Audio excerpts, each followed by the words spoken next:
18 citizens call 80th and Hoover.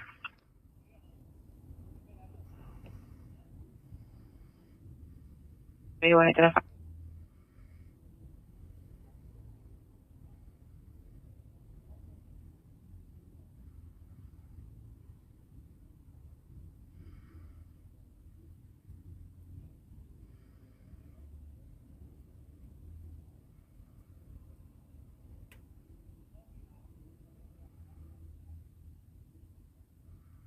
Juanita, watching from Dallas.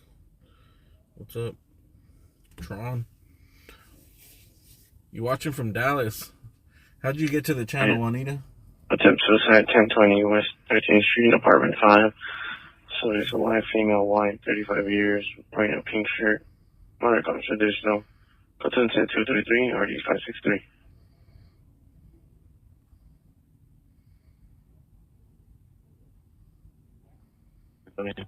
$99. Roger. 81, no further.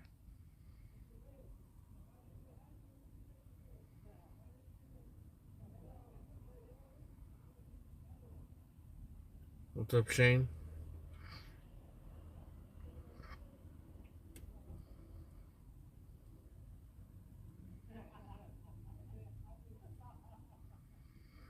We're looking for some calls here, dude. 60, are you clear?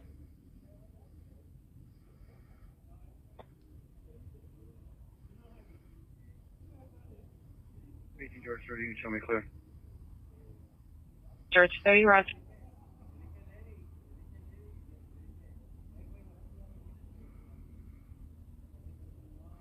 You came through somebody else's stream?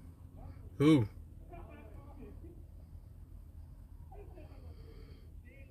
George 20, I'm clear as well. You know what I'm saying? I'd like to know where people come from, dude, so we can bring more subscribers.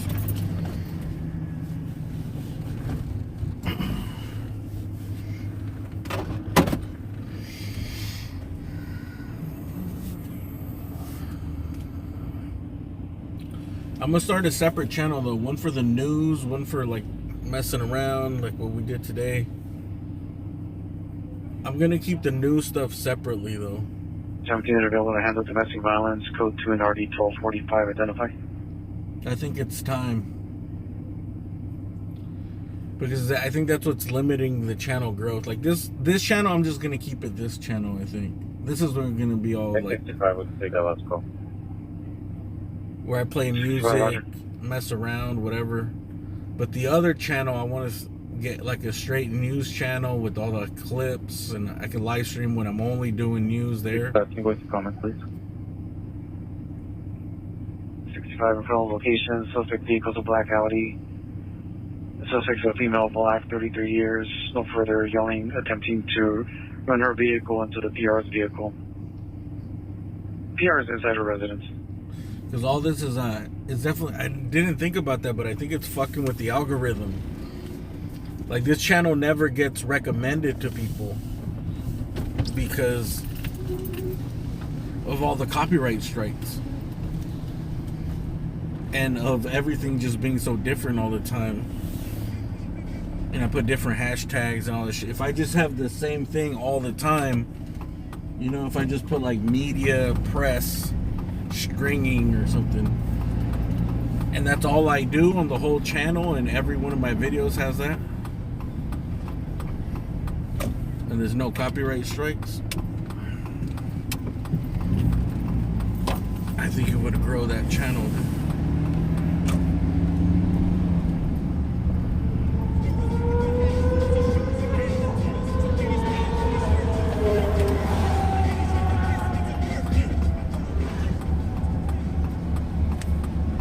Anyways, dude, I think I lost my fucking wallet, man. Again, it's misplaced. But I checked between the seats, I checked my backpack, all that, bro. I didn't see it. I don't know, dude. Might have left it at a gas station or something.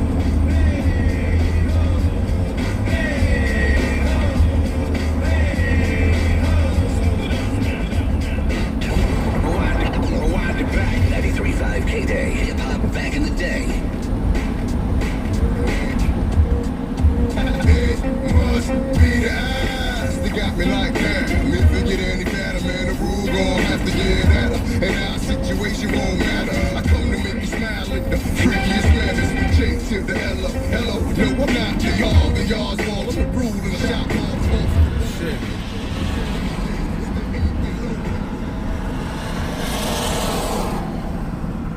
The freeway is cerrado. Freeway closed, bro. Trying to tell me how I'm on your mind. You never had to be this way. You should have never played the games you played. Now I'm seeing that you're kinda lame. Knowing how the situation changed. Baby, that you want me when you had me. Love is crazy. Now I can smile and say, ain't that funny? Baby, that you want me when you had me. Love is crazy. Cut through this one.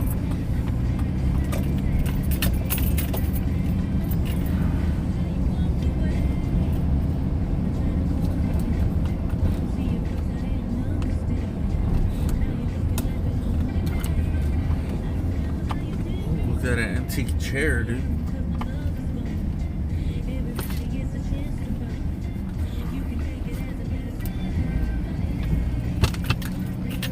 Sometimes you can find some good antiques, and especially around here, because there's a bunch of old ass houses, bro.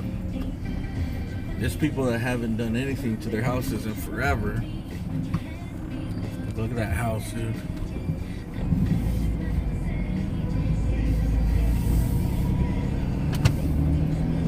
The last time I remember my wallet, I put gas at a gas station. It's one of three places. It's deep underneath my seats, because behind where it falls back, there's a bunch of junk back there. So it could be back there. But I looked under where the normal places, you know, like between the cushions and all that shit. But I put some gas earlier, so it's either there, probably where I put the gas, or where I got out when I switched parking spaces with NT. But there's no money in it, dude. It's just cards, dude. So we're good.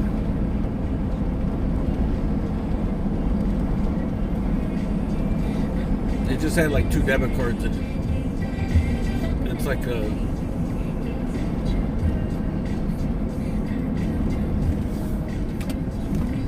It's a... What do you call it? An auxiliary wallet, dude.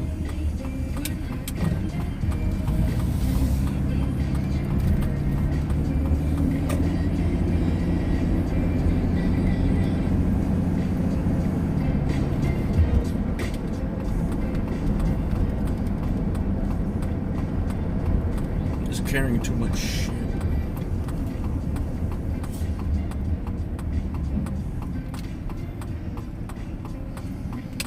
And for that purpose, I just switched backpacks to this one. Like,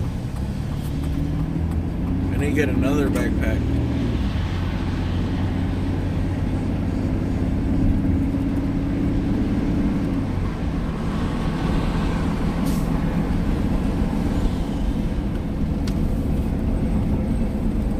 I carry so much shit and it's so disorganized. Like, I need one that's, I almost need to design and build a special backpack for everything I do, you know? 14Z3, no further. With the pockets, easy accessible. 1025, PD still needed, incident 36. Roger, can you contact me on that on me?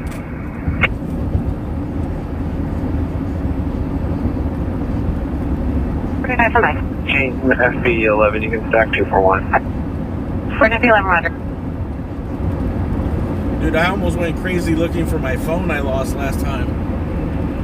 So, I'm not even gonna sweat it, dude. I could just replace it, get new cards, and that's that.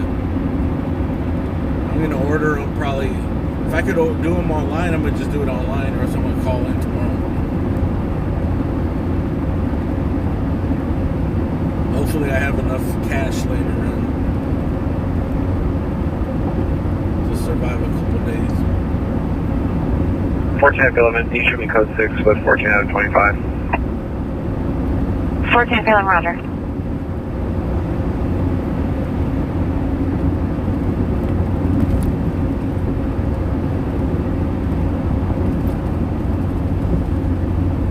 when I lost my phone, I fucking flipped everything, dude. I removed the seats from my truck. I went crazy, dude. I was looking every single place. And I'm not gonna do that shit again, dude. I'm not even gonna.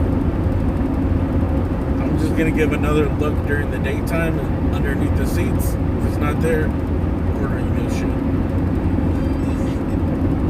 First thing in the morning.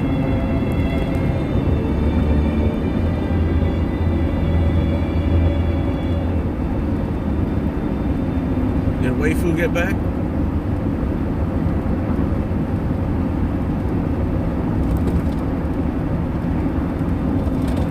Sorry, man. The phone died earlier.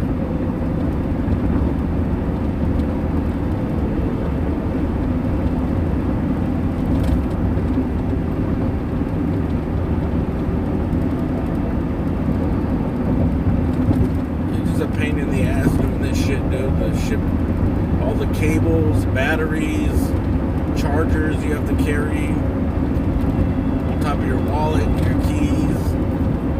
225, building lock is free, contact HPR, open the gate. Whatever. 1425, stand by. The furthest been 10 Selfie minutes. sticks, Roger, man. adapters, water, chest mount. There's all kinds of stupid shit. If you want to do a good job, you gotta carry all that. Basically, gotta have that shit all the time, dude. 2 phones.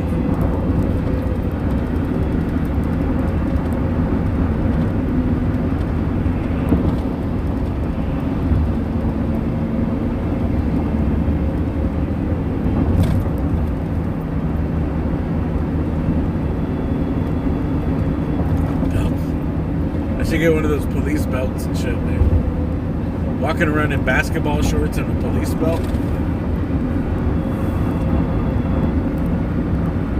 I had a good backpack, dude, but that's the one that the fucking sheriff stole it from me, dude.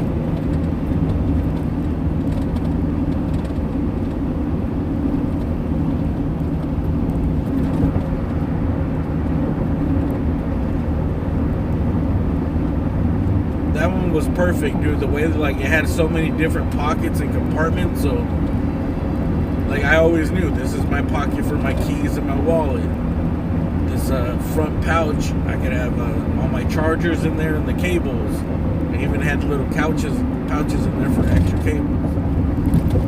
On the side had 2 different things. On the side for water, one for whatever, like hand sanitizer or tissue, whatever I want to put in there, and then another one for cable, quick access cable.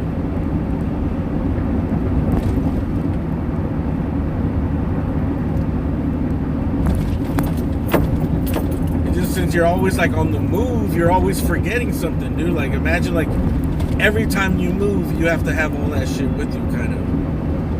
Or like if you don't, okay, you leave and now you're just taking your phone and maybe you're taking your charger and a cable in your pocket.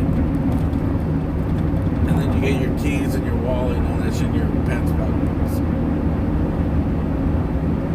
And then you move around, you walk around, then you come back, and now you gotta charge your phones, you gotta move the cable, blah, blah, blah. Put the charger back in its place. You don't put everything like back in its home base, it just gets all thrown apart and lost, bro.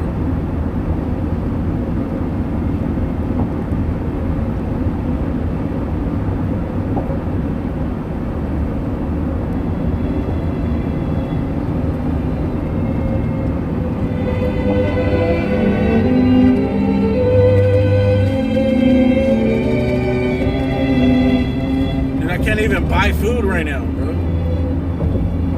Fuck.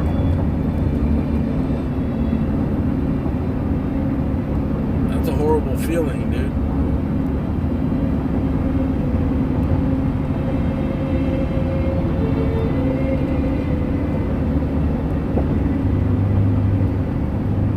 The mark of the beast has been turned off. Now I think I have some dollar coins in here. I got some money in here, dude. I got a couple dollar bills, maybe a 5 somewhere on the side.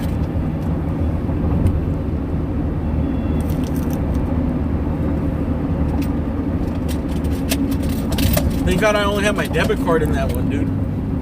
I have another wallet that has like a Costco card, other shit, other FIB shit. That wasn't in there.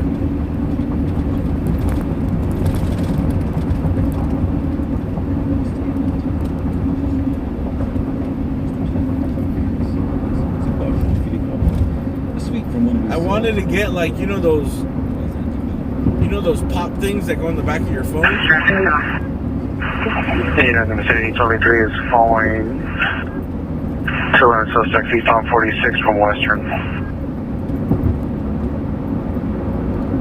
There's certain ones that have like a wallet and that pop thing built in for a phone case, but then that phone case doesn't fucking fit in the phone holder.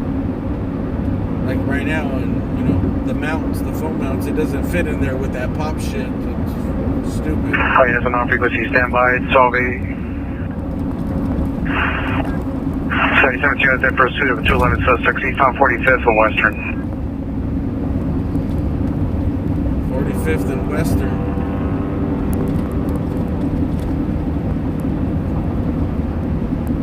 .211 suspects. Units requesting corrections. Units in pursuit of a code 37 northbound Danker from 45th.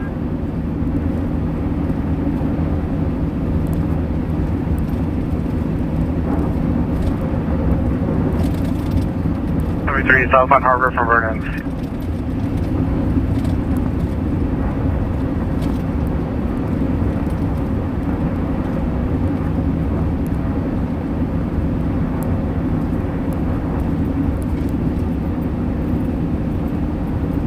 The vehicle is now southbound Western from license 16 pound Sam 141 with 2 occupants. Shakalaka, shakalaka, shakalaka, boom. Gin juice I drink and So now eastbound 40th from Western. Air unit has a 1 ME ETA. Dip it in, slam dunk, get stick it, flip it and ride that B-double-O-T-Y, oh my. Ooh, that's it. Come on, boom. There it is. 14825, the pier does wish to meet you. We'll meet you on the side entrance on Speedway under the building next to the laundry. August. So now eastbound 48 from Normandy requesting 3 additional units.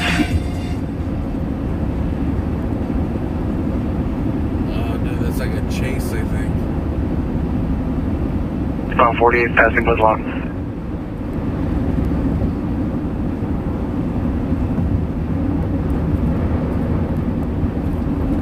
Eastbound 48 approaching Vermont.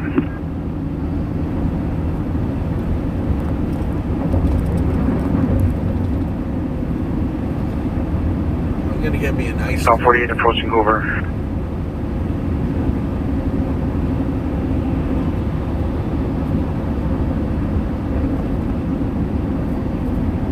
Now eastbound Hoover from 48.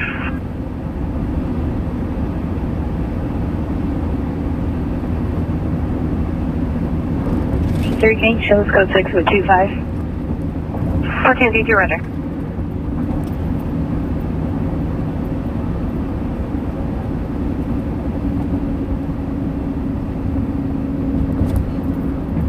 Did she say runner? Yeah, that's 40th in Vermont. 211 suspects on the run. Right now, the only run I'm a suspect to eat an ice cream cone right now, dude.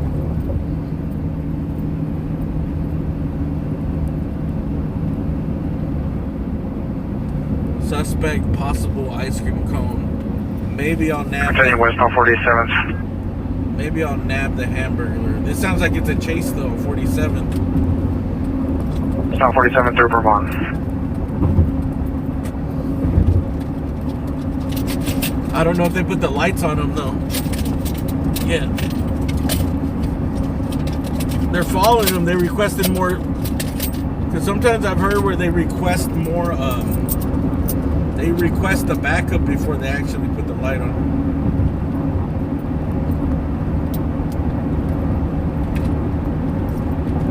They did say 211.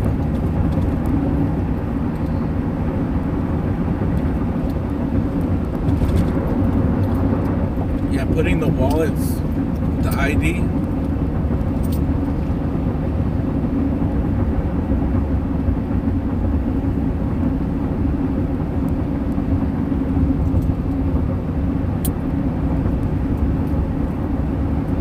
I guess you're right, dude. If someone has your ID and your wallet and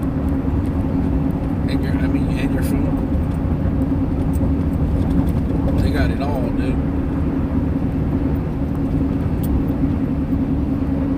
And always keep a passcode on your phone, dude. It's easier to do face recognition, but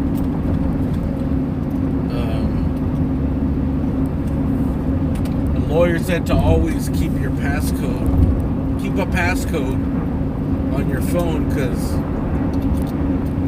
if they want to get into your phone, the cops want to get into your phone, they can get into your phone by putting your thumb on it, you know, or scanning your face. Like if they really wanted to get into it, you know, most likely they won't, but I mean, I hear cops going through phones all the time, dude. If they're open, they'll go through that shit, dude.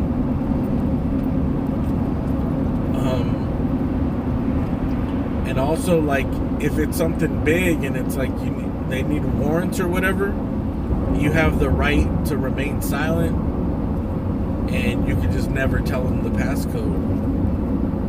Units call for on the termination of the pursuit. Both suspects in custody, Kansas and 40 East. Both suspects in custody, dude. Got caught for robbery. So you have the right to remain silent.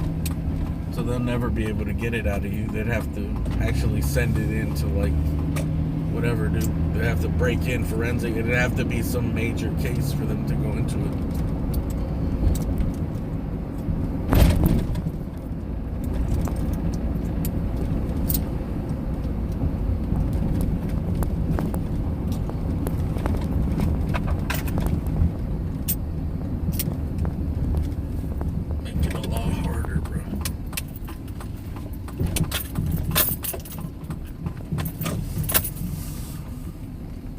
And for anybody else, dude. That way they don't put your fucking... When someone murders you, they don't fucking have to just roll your fucking fingerprint from your dead body over the thing and open up your phone. Whatever, dude. Transfer stuff or do whatever they gotta do. I think I'm getting an ice cream cone. Did someone say ice cream cone in a cup earlier? I can help you. Hey, how you doing? Do you guys have ice cream? Mm-hmm. Can I have an ice cream cone in a cup with chocolate syrup? All right, okay. So- You want a fudge sundae then? Yeah, but with the ice cream cone. On your West Bureau Task 1, Channel 39 is clear. Resume normal broadcasting on West Bureau Task 1, Channel 39. Like if you can just put the ice cream cone in a cup and put the Okay. fudge, yeah. Anything else? That's it. Thank you. Oh, that's it? Oh, okay.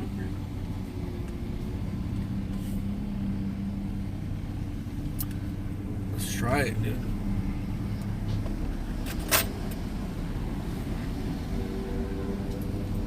I think I've had this before.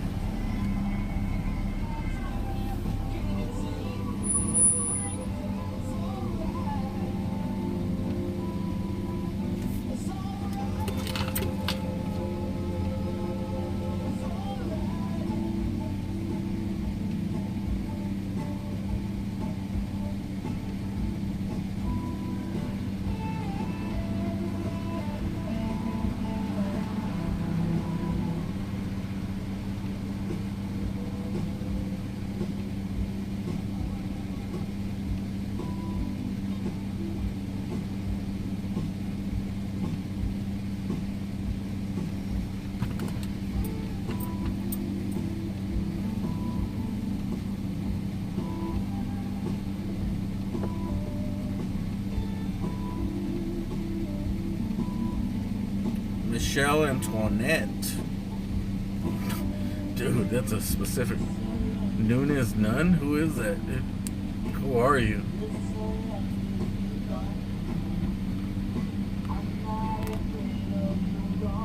Shellington Red Nunez Nunn. That's a very specific name.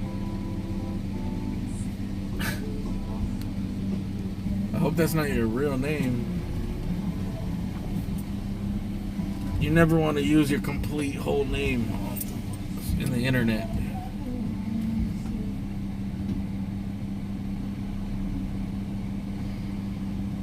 The internet is a dangerous place full of lots of lonely people with way too much time on their hands. With stalkerish behavior.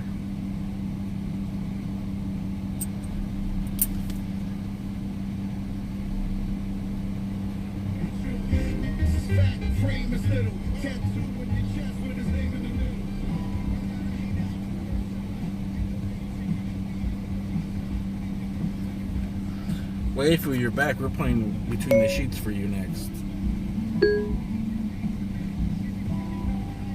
Sorry, man, my phone died over there. This is the third try, dude. How you doing? What is ice cream for what, right? Yeah. 240. Oh, 240?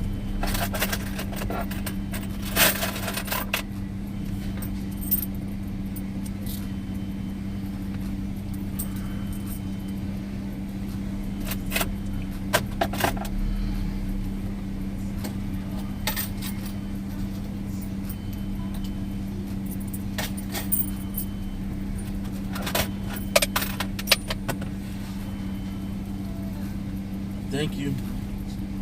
You guys don't have peanuts? No, this discontinued already. For allergies? Sorry? For allergies? Yeah, I guess. Alright, thank you.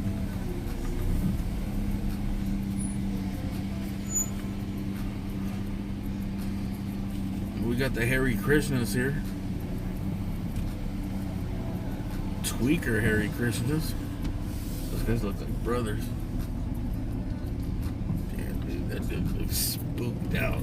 Tweaked out, bro.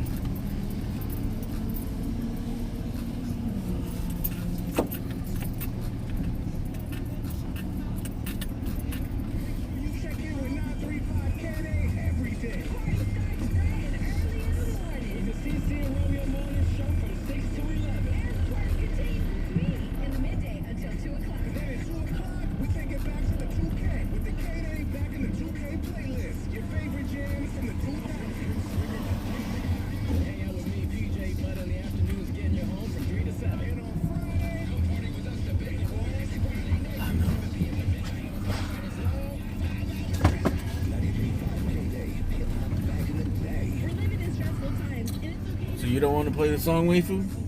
You want to save your credit and play the song a little later?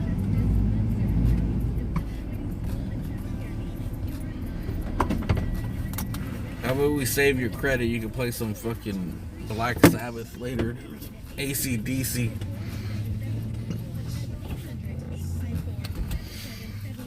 Right now I'm gonna just turn on the scanner then for a little bit. But I think we're pretty much done for the night.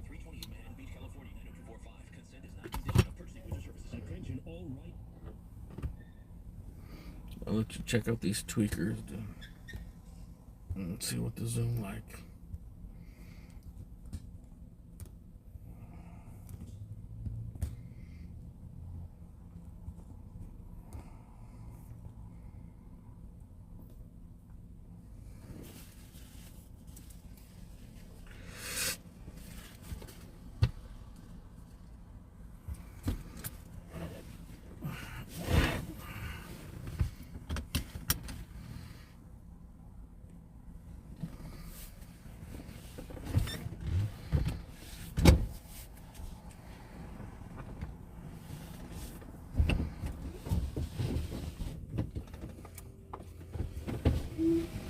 Fool's gone wild, dude. Just a couple law-abiding citizens. Nothing going on here. Just hanging out.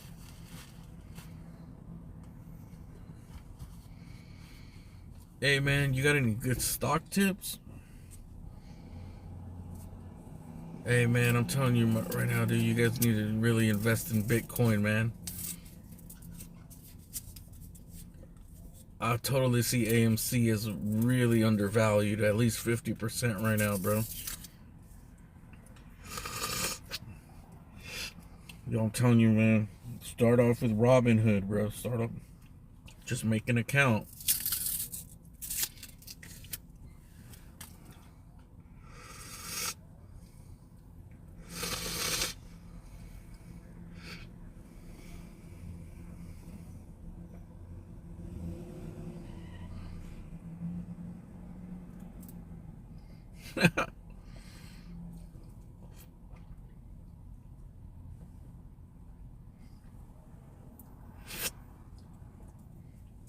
Look at this monstrosity, dude.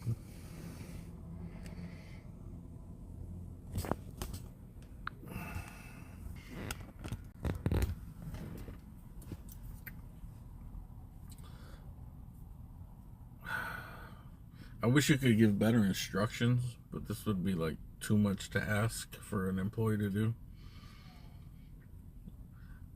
Getting the ice cream cone in the sundae cup, right? Just makes it a giant ice cream cone. Look how big it is.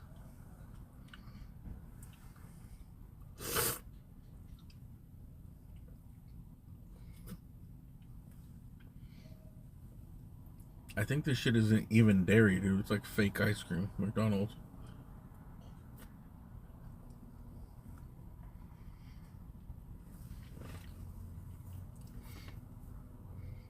Like I wanted it to crunch in here, dude. Can you? They should offer this, bro. They should offer like ice cream, fudge, a layer of cone. Then, you know, just layer it with cones, fudge, layers, peanuts in there. They fucking discontinue the peanuts for allergies, man.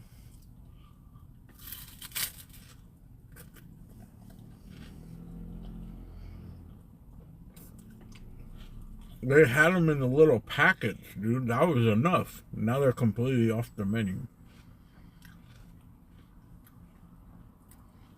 Because fucking 5 out of every 2 million people will have an allergic reaction, dude.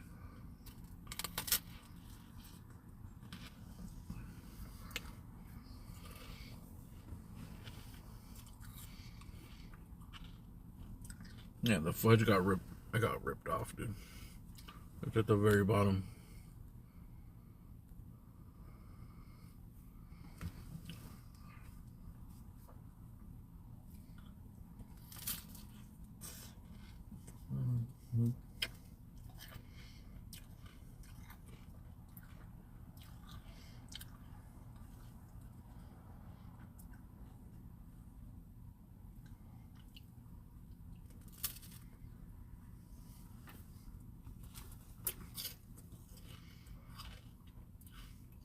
Oh, dude, this scanner is quiet.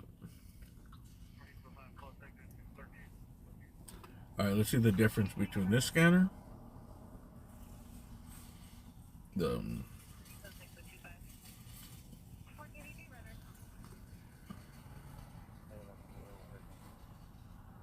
West Side Area scanner. This thing on? Is this thing on? What are you gonna chirp?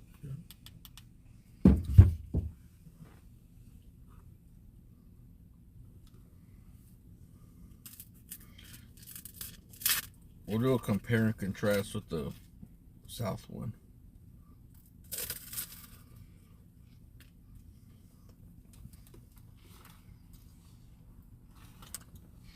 Alright, so we've been on this for 5 minutes and 30 seconds. Not one thing. Or is there something?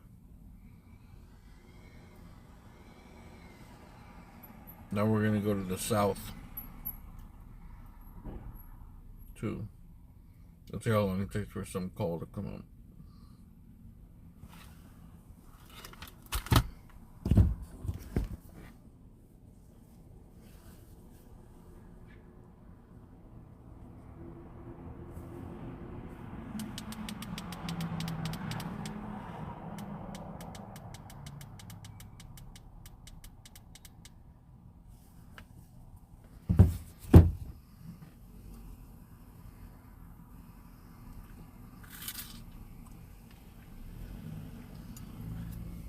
8A41, 20 minutes for tow.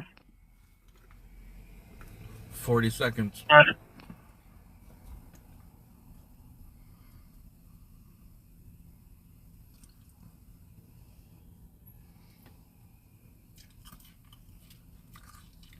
Cavities, bro.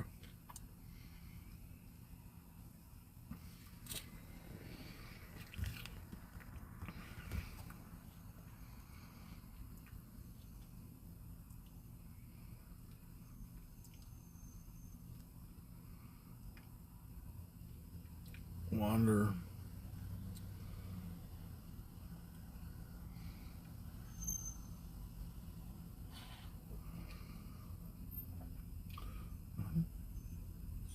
Was a spit on the sidewalk? What's this dude doing?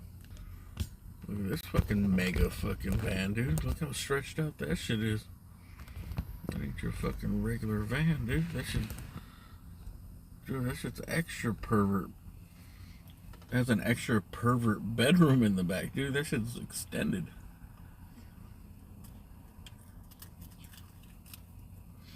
It's the Jeffrey Dahmer special, dude. You can keep a freezer back there.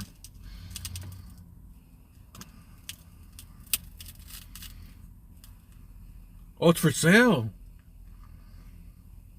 There's a sale sign above the tire there. You can load us up with where you're holding. Dude is barely gonna fit in the drive-thru. I feel like following him in the drive-thru just to see if he fits. If there's more teams that can respond. That's a nice one if you want to fucking live in that shit, dude. You guys are crossing a smart into 1020 West 13th Street. It's Sit like in 233. basically like two vans, bro. Like they Frankenstein two vans together and shit.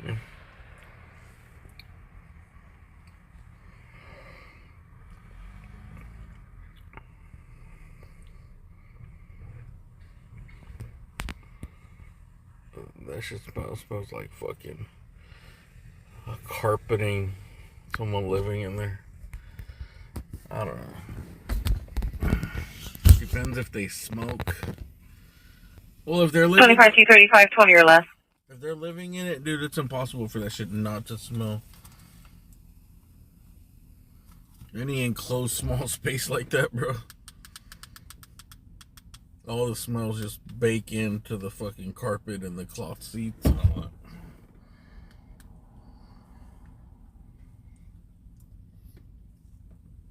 I can't believe they don't have peanuts, dude.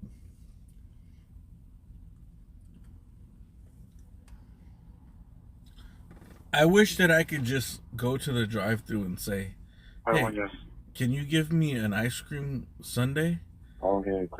Can you crumble up an ice cream cone, just the cone, crumbled, put it in the sundae, and then put fudge on top?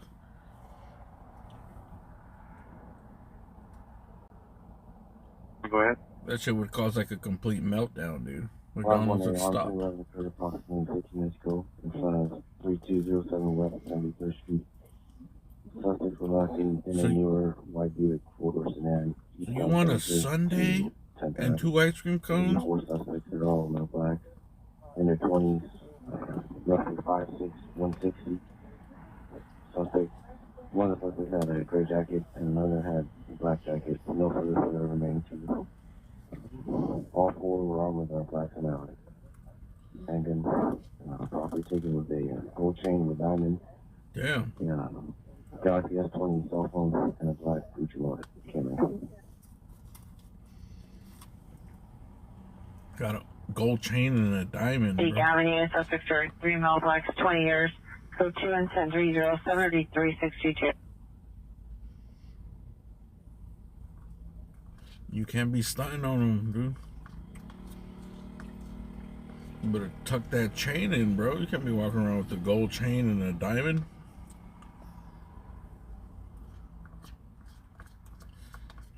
I never understood. You want to that, verify dude. the vehicle was I last never gave a seen fuck about eastbound Julius. center from 10th? Wow, it didn't make you a target, bro.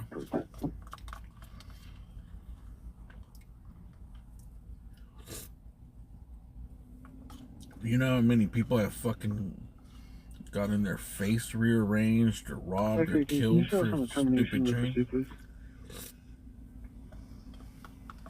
Roger.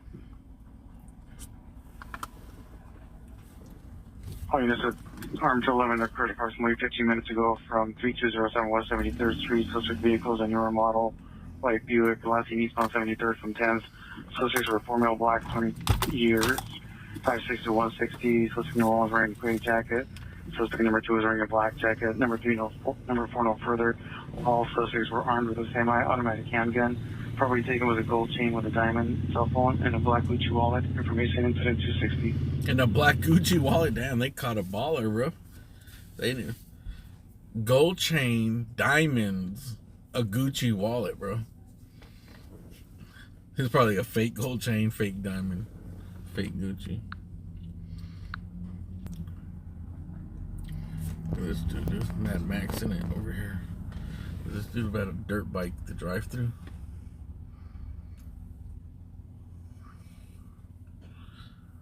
Can I get Cal Martel to go do an Uber?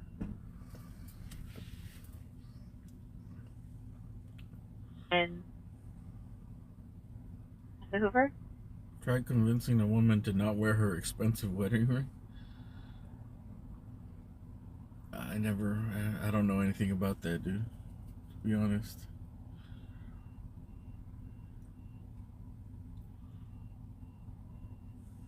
I haven't been married enough times to know that if women never want to take it off. I don't know, that's like a American women.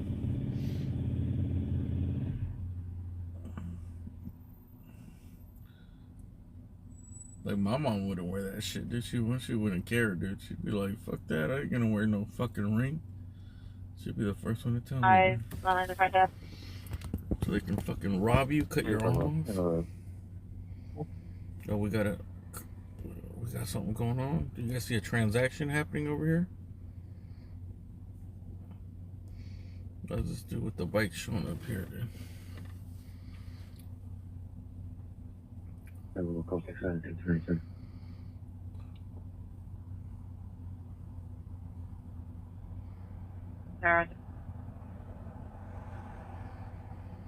Small, 8525.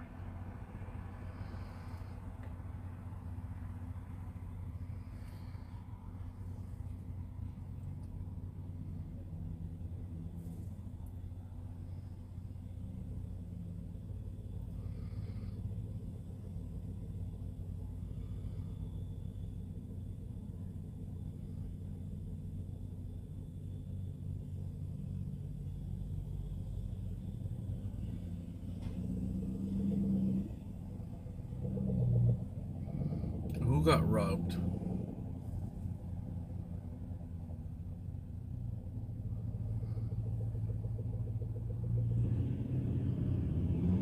He didn't rob him, bro.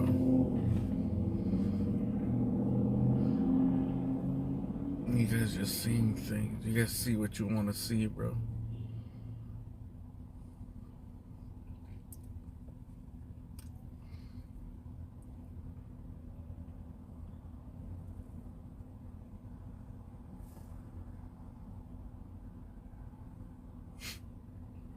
Why would you rob some fucking homeless people, dude? Like,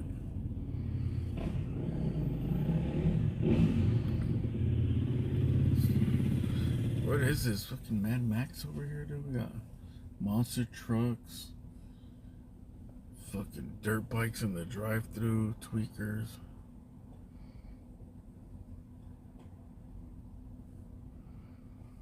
They didn't rob them, dude.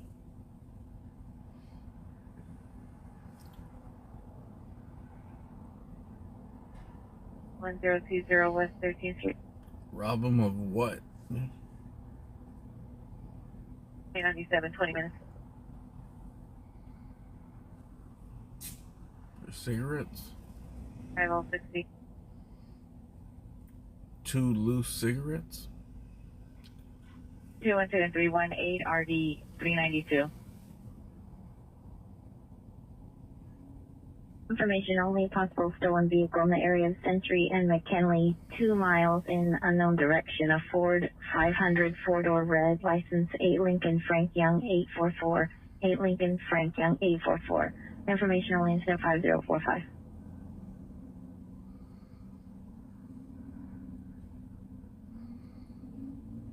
Show me route. And if anything, he sold him something or some type of transaction, if anything. But I can guarantee you he didn't rob him, dude. I know why. But that's insider information, dude. Holding a burglary with my vehicle just occurred. 3755 Chesapeake, code 2 is in 307, RD362.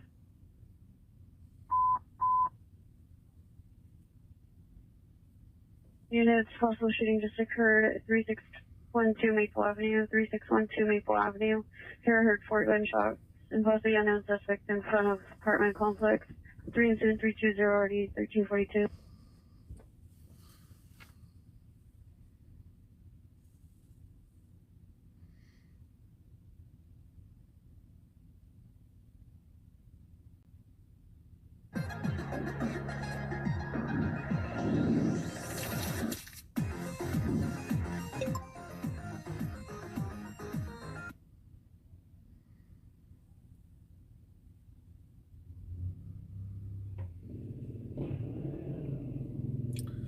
Yeah, this McDonald's is shady now. I think it always kind of has been, but it's way more because there's a lot. Because it's open 24 hours. The lobby's open 24 hours, so people, and it's a gas station.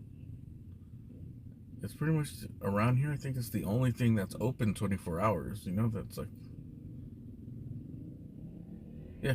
It's the only thing, dude. There's no other like Jack in the Box or a 7-Eleven or anything like that. Maybe a supermarket stays open till like 2, but there's no action in the supermarkets, bro.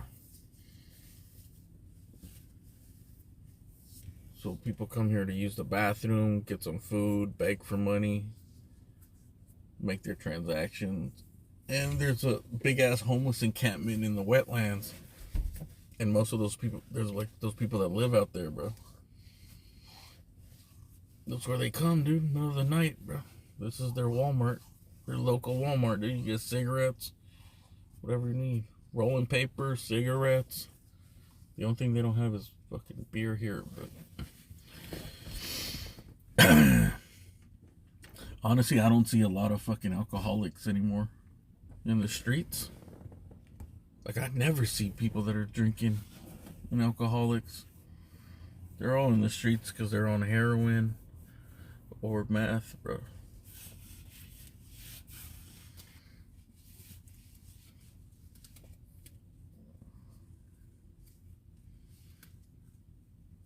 Like, all these dudes, these are just, like, dude, they're meth or heroin zombies, bro.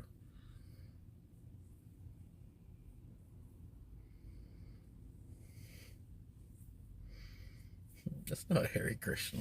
He's dressed like a Harry Krishna. Alright, dude. I think we're gonna call it a night tonight, bro. There's not gonna be no action here. No use in going late night tonight, bro.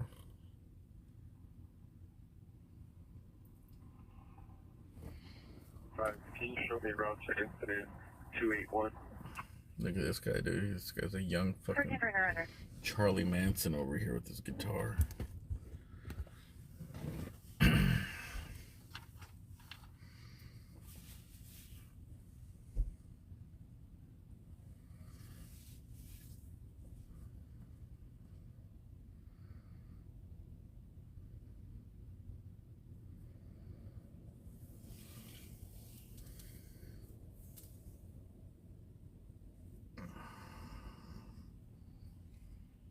Yeah, dude that went up to him probably knows him, dude.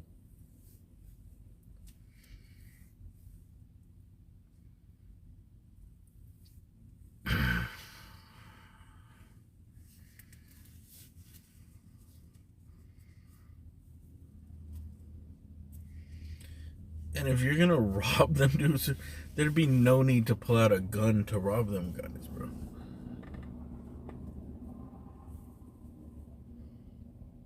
You just say, hey, man. If anything, he probably bought something stolen from them or some shit.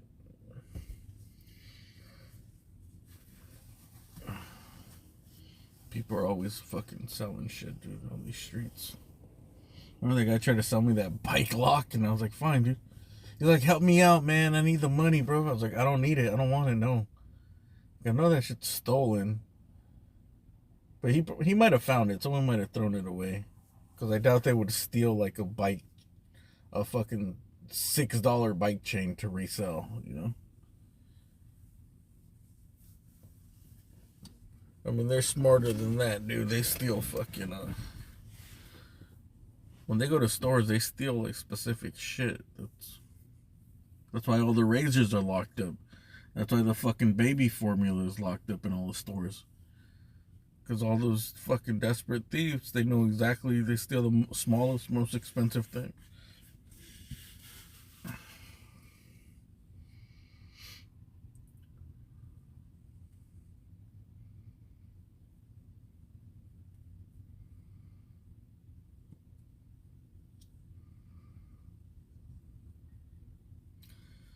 Yeah, so that guy was like, help me out. I was like, all right, man, I'll give you fucking $5 for it.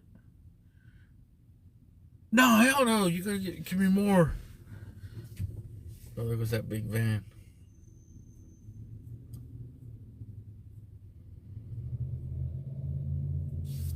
That van's cool as shit, dude. Stand how much? Damn, that's an old van, dude. It's probably from the 70s.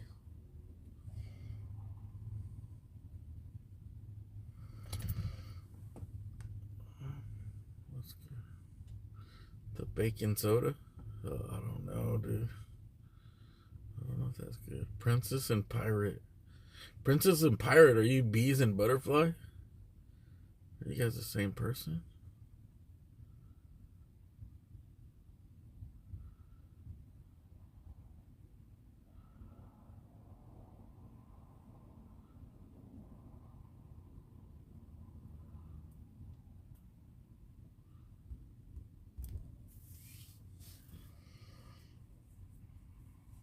Yeah, it doesn't sound like it'd be good. I don't know. I didn't think deep fried Oreos were gonna be good either, but they were fucking good.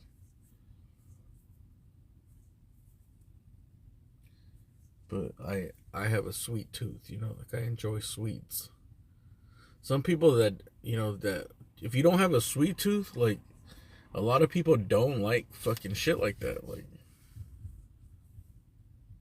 you know, like people that don't like soda. Like they don't like Coke. They don't have soda. Like I don't like soda. It's because they don't have a sweet tooth.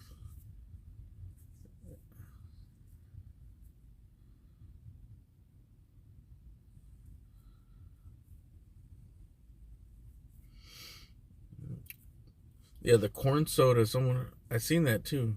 The girl at the store said the corn soda was good. She's like, that one's good, actually. That makes sense, because sweet corn. You know what? I think I'm going to have that right now when I go home. Open up a can of sweet corn. That shit is good, dude. Like, you just get the sweet corn from anywhere. You can buy them at the fucking Dollar Tree or Trader Joe's or whatever. Get a can of sweet corn, and then I put it in a stove, on the stove in a little pot, and just put butter and pepper in it, dude. Now you got peppercorn, dude, sweet peppercorn.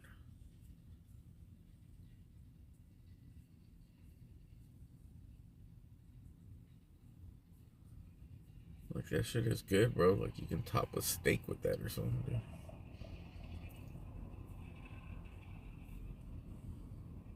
Or put that on top of, like, some other vegetables. So you can give the vegetables some flavor.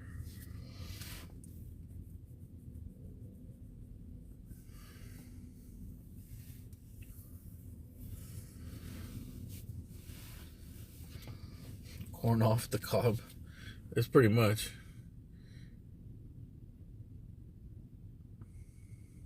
I don't know. The bacon might be good, dude. Bacon soda. It's one of those things that you never... I don't know.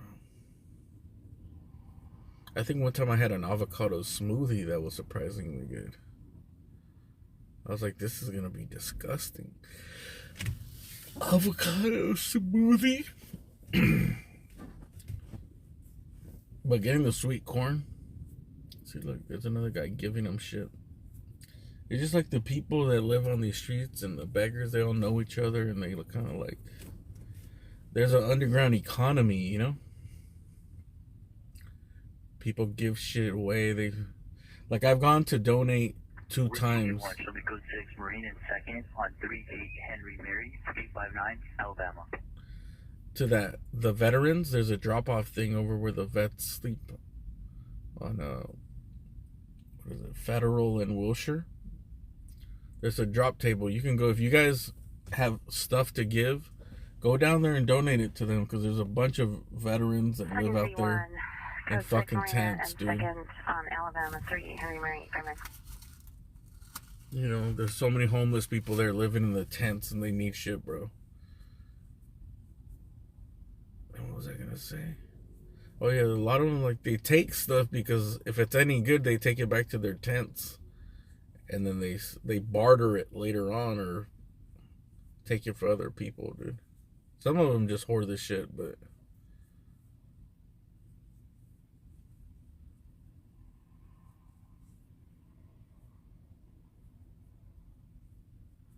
That's how they survive, dude. But what do you care, bro? If they take it and they fucking resell it, good for them, dude.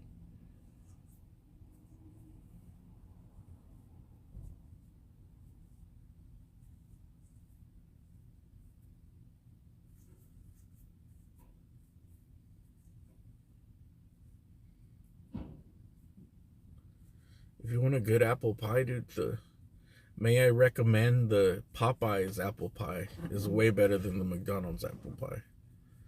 Because it's coated in cinnamon. Dude, this scanner is quiet.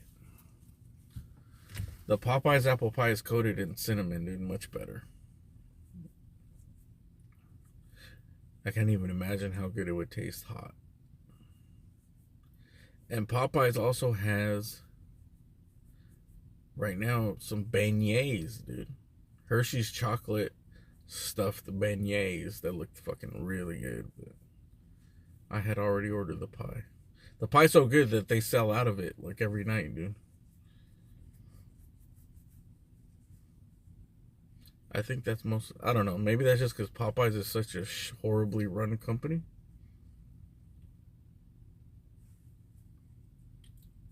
Every Popeyes I go to has something. They're out of something. Something's not working. There's just always something wrong, dude. The person fucking sucks taking the order. They fucking discontinued the shit. The best things on the menu they discontinued. Like the jambalaya rice. All that stuff, dude.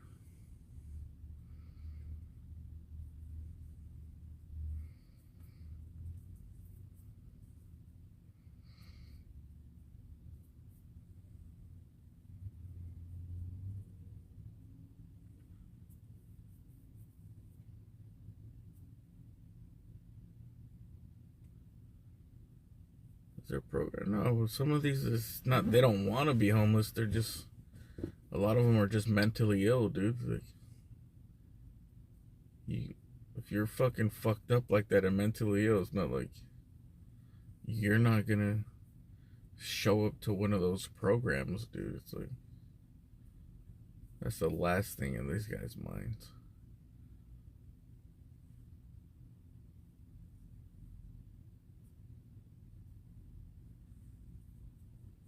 And a lot of people, they just enjoy the freedom, dude.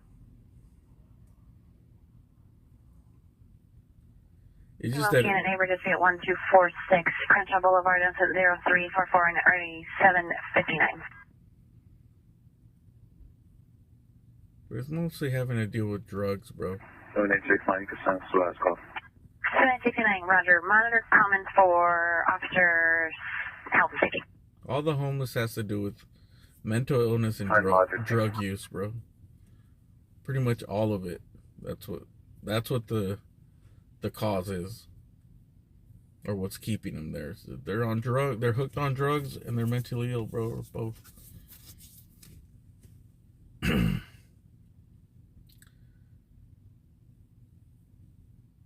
Like the average person, yeah, like a vet that's hasn't, lost his shit and isn't on drugs, he's gonna go to one of those programs and he'll be out, bro.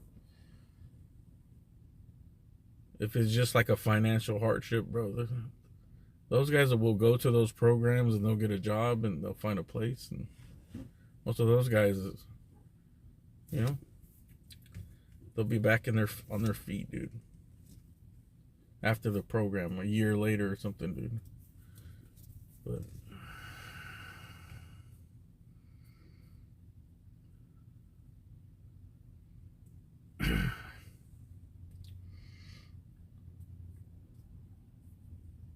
these guys, bro, they're just like, I don't know, they're just on another world. They're in another world, bro.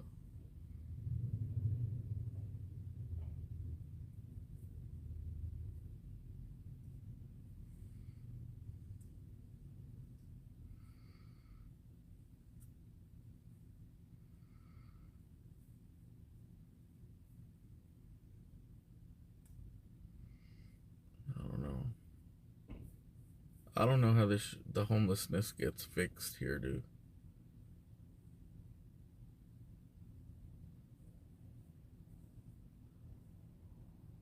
It's such a hard problem to fix, dude. It could only be improved. But it's like not gonna be fixed. It could be improved a bit, I guess, but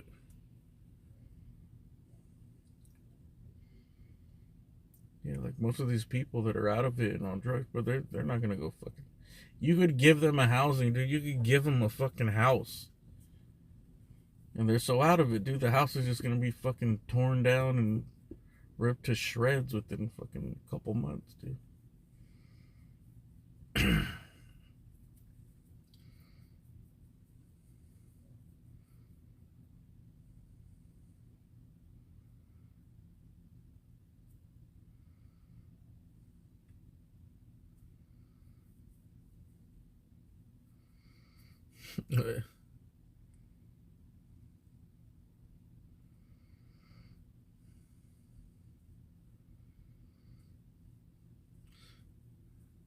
Yeah, people were debating on really. Honestly, I wasn't reading the chat.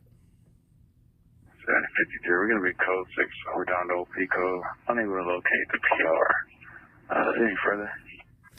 753, stand back.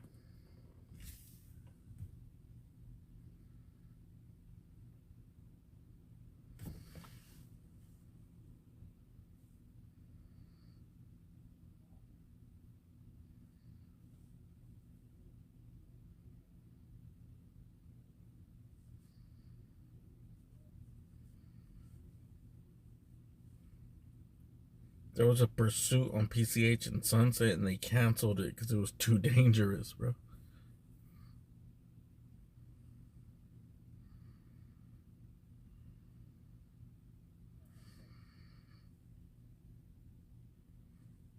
Dude must have been flying. Probably a motorcycle.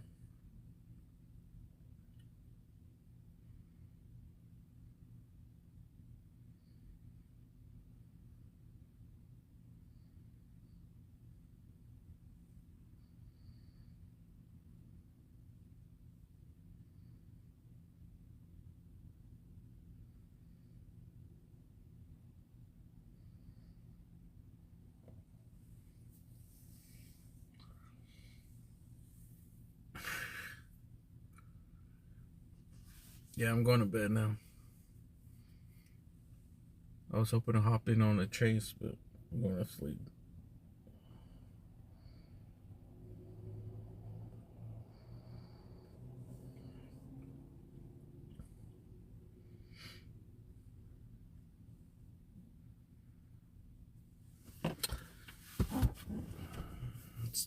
talk about abortion clinic. Let's talk about abortion clinics.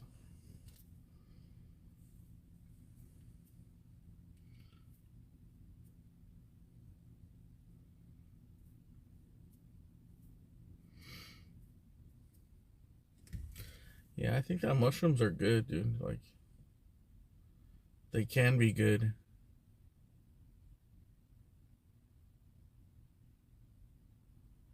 I feel like mushrooms is like a reset button for your brain. Because, you know, like, your brain goes into certain patterns that kind of, like, makes you a real shitty person or a real negative person, or maybe you have phobias and stuff. Of stuff that's holding you back from doing certain things.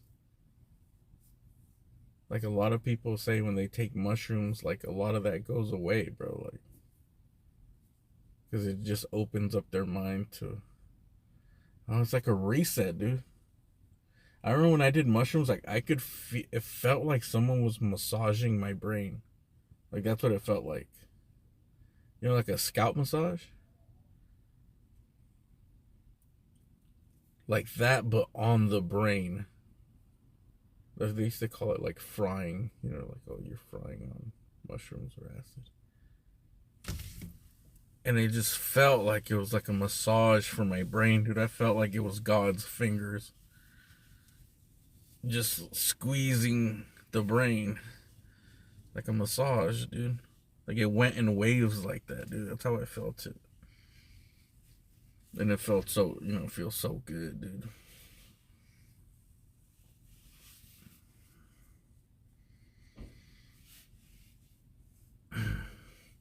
Maybe it's fucking getting rid of bad shit that's in there, dude. Bad connections. Bad connections that you've established. Bad patterns, dude, that aren't doing you any good. I remember there was some doctor on Rogan, and he said, like, he had some shit that he was, I think, smoking or something. Like, a lot of people are able to quit certain things or certain problems that they've had their whole life. But you just take the mushrooms, and then you're like, oh, it opens your mind to saying, like, oh, like, that is possible. Like, say something, like, say you have a phobia. Say you're super, like, paranoid and antisocial or some shit. Like, where it's debilitating. Like, you can't be around people.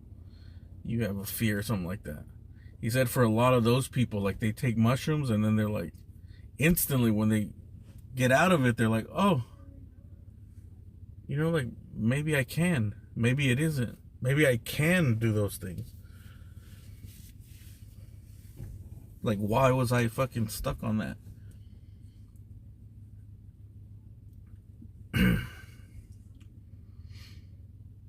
Like, you could reset the narrative that you have in your own brain, dude, for yourself.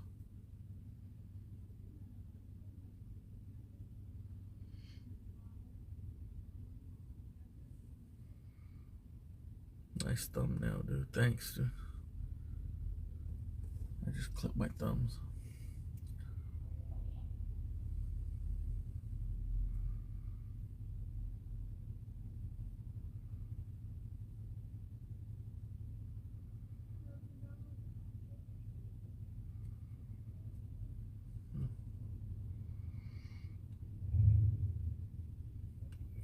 I don't know, to make his peace with God. Mushrooms will fix. I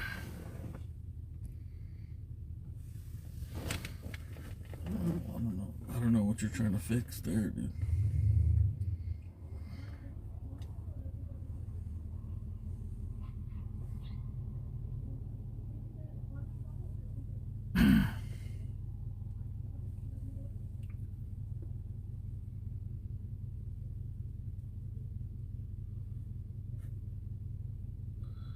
Well, the PTSD of it. Well, it only helps, dude. With big PTSD, something like that, it only fucking helps, bro.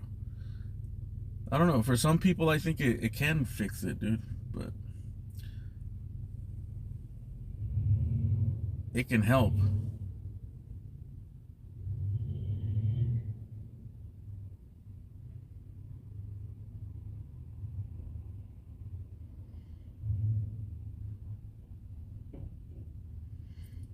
like it's just like so powerful that you can go through like a whole trip into something like, I don't know, dude.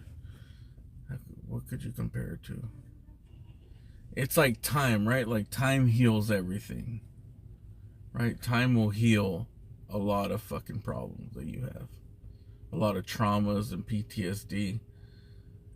After a certain amount of time, it's getting better, right? It's like you say, you just start forgetting about it. It's not there all the time. You kind of like what you need to forget about is like you need different things to be happening. God damn, this dude is tall as fuck. Who is this guy, bro? This guy's got to be a basketball player, dude. Fucking like 7 feet tall, dude.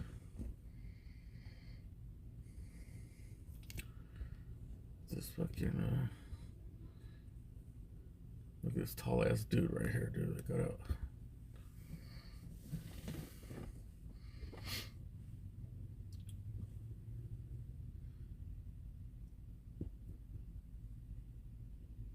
Maybe he plays for UCLA, dude.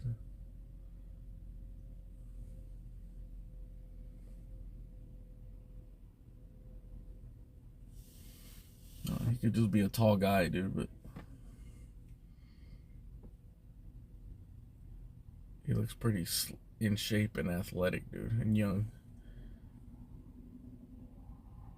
Like, you can tell, sometimes you see tall-ass guys, and if they're not athletes, they look like they're fucking struggling to move, dude.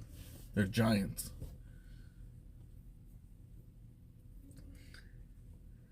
This dude looks like he fucking plays power forward somewhere, dude. Maybe played on UCLA, dude. They're out celebrating their win.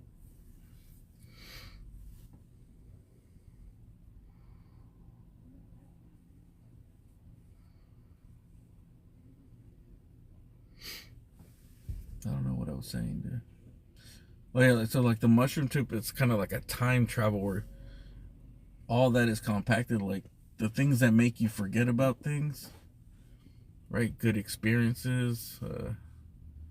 It's all crammed up in one fucking trip, I guess. It's the concentrated form.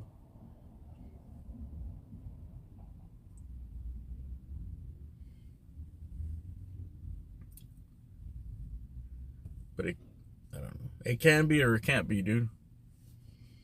It could also fucking make you trip out and think you're seeing the devil, dude. Alright, that dude like fucking 6'8". This guy's 7 foot tall. Dude, look how tall he is. Dude, that dude is giant.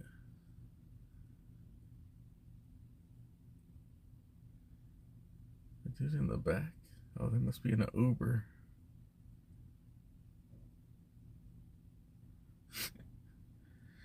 Imagine getting into a road rage incident, dude. You know what, man? Fuck you motherfuckers, dude. What you gonna do about it, bro? And then those dudes step out and shit.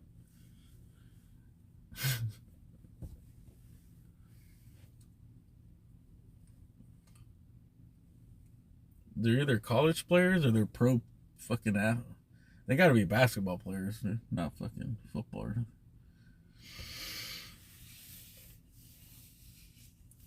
UCLA? What team's in LA right now, dude?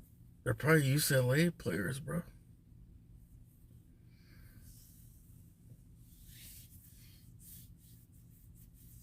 For two tall-ass motherfuckers to be hanging around together, dude, they gotta be on the basketball team.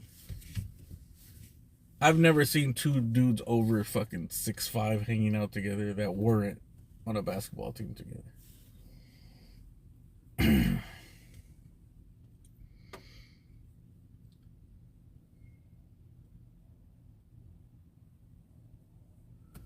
If Shaq was homeless in a pandemic, would he clear walking through the drive-thru? Oh, shit. Clearance, 9 feet, he'd clear it.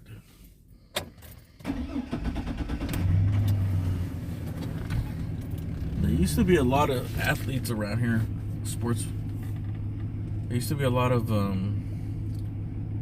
NBA players that used to stay here because of Back in the days, the Marriott here in the Marina was considered a high-end hotel. Now it's like fucking old as fuck. But back in the days, everyone used to stay there, dude. The Lakers. Any team that came in pretty much used to stay at the Marriott. Any team that would play the Lakers and the Lakers themselves.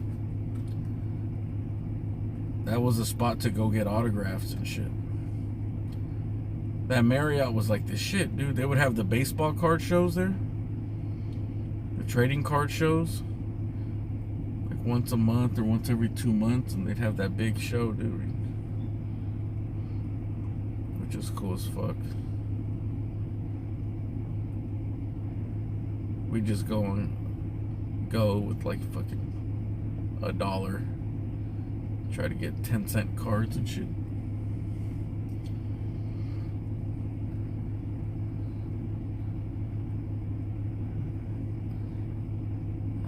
Nah, I don't think those guys were brothers, dude. One dude looked different, bro.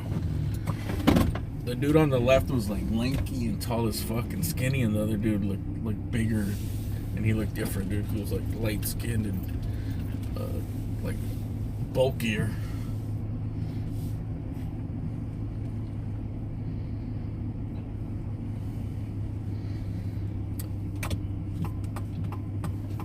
I bet you if I look into it, I could maybe figure it out, dude. If I look at the roster, like I doubt those guys are just two tall guys hanging out. Maybe. If I look at the UCLA team, dude, I bet you I could recognize the tallest guy with the hat on. That's the only one I really got a clean look at.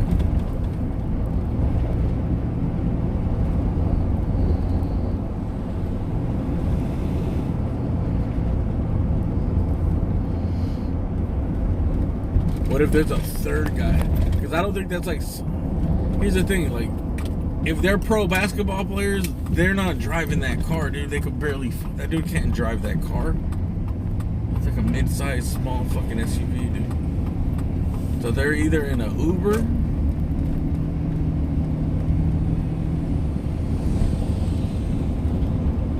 or someone's driving them. Or they're college players. They don't got the money yet. I bet you they're college. Where did UCLA play today? Did they play in UCLA? What if they play for Michigan? Oh, they're not playing here, dude.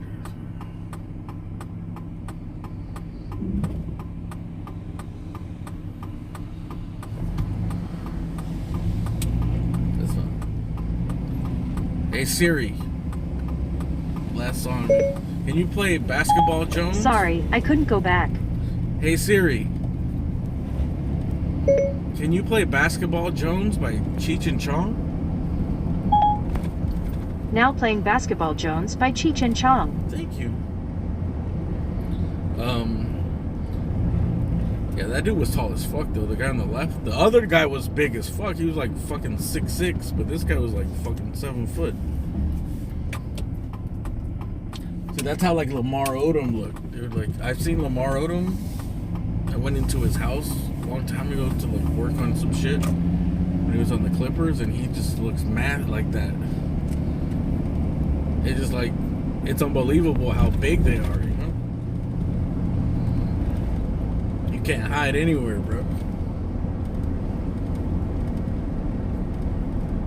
Nothing but limbs. Basketball Jones, I got a basketball Jones, got a basketball Jones, oh baby, ooh.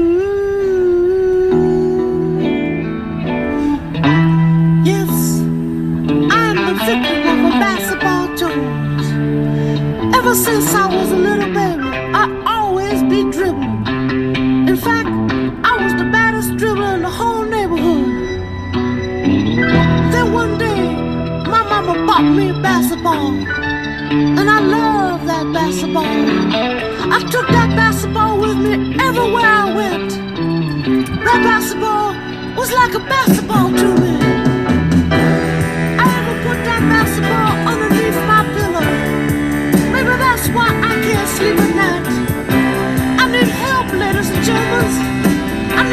to stand beside me.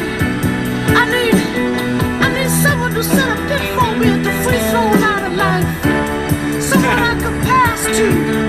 Someone to hit the open man on the give and go and not end up in the popcorn machine.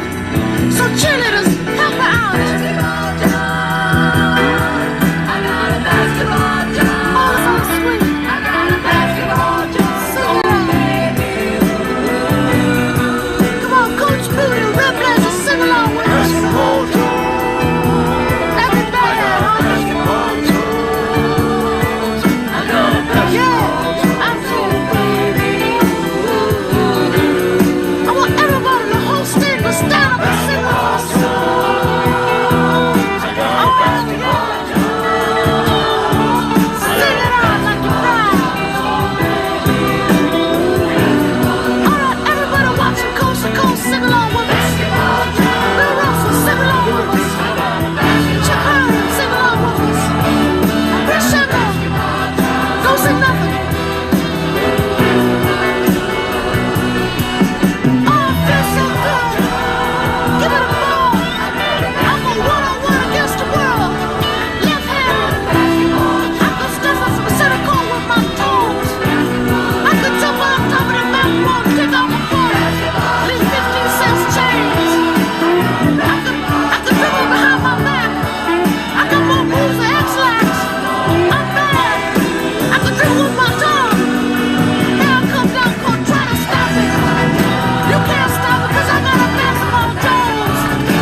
Dude, did Cheech and Chong write the fucking music?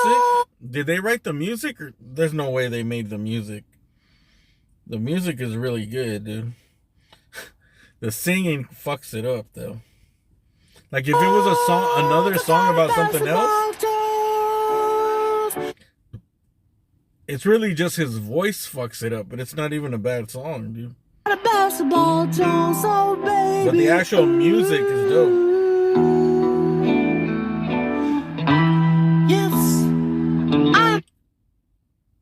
Like, imagine Barry White singing this shit, dude. Basketball Jones. Ever since I was a little baby, I always be dribbling. In fact, I was the baddest dribbler in the whole neighborhood. Then one day, my mama bought me a basketball, and I love that basketball. That basketball was like a basketball to me. That I wanted someone to set a pick on the free throw of life. That was hilarious, dude.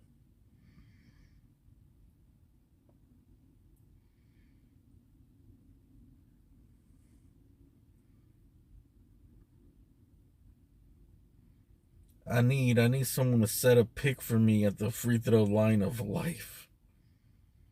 Someone I can pass to. Someone to hit the open man on the give and go and not end up in the popcorn machine. So cheerleaders, help me out. Everywhere I went, that basketball was like a basketball.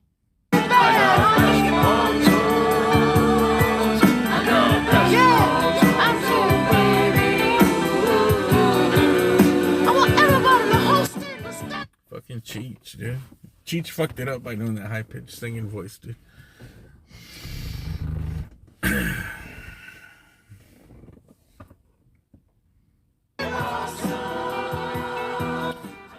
Basketball Jones. Where did UCLA play tonight, dude? Were they playing in UCLA?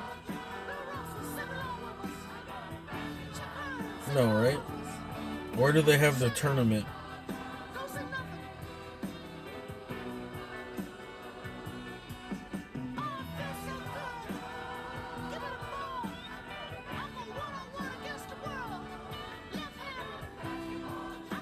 I think it's in Minneapolis.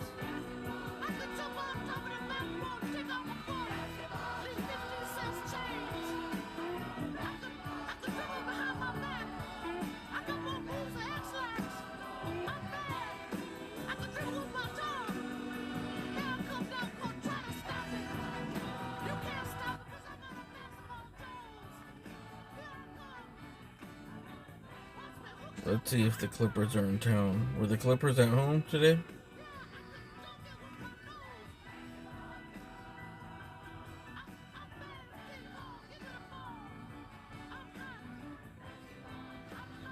I don't think those guys are on the Clippers. Maybe that guy might have been on... Let's see. They played the Orlando Magic.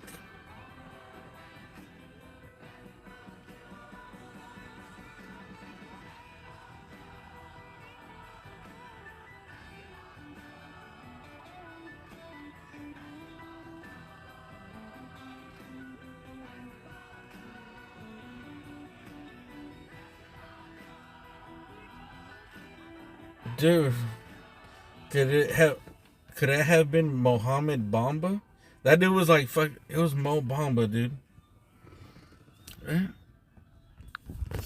Investigative reporting, dude. Pretty sure this was the guy, dude, with the hat. You see the face? It looks a little different there, but that was him, probably.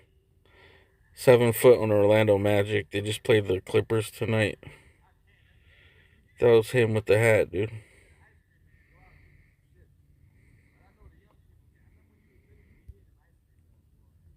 That was him, dude. That had to be him. That dude was like 7 foot tall. This guy's 7 foot tall, dude.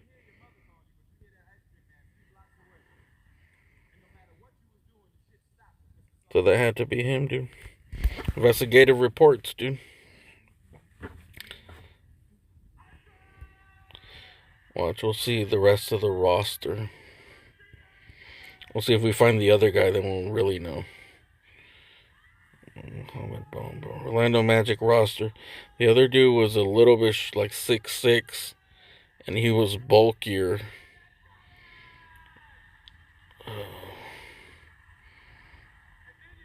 Let's see. I didn't really get a good look at. That was probably him, dude. Otto Porter Jr. maybe. That was probably who he was with, dude.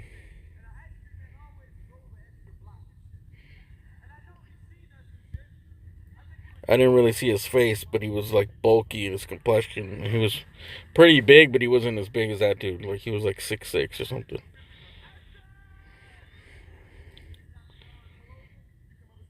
This dude. It wasn't this guy. This guy's too skinny. The other dude was like big, dude. He was bulky. It's probably this dude, Otto Porter Jr.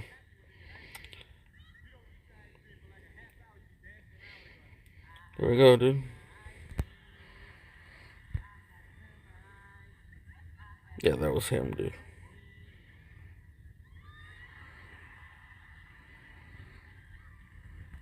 Investigative reports, dude.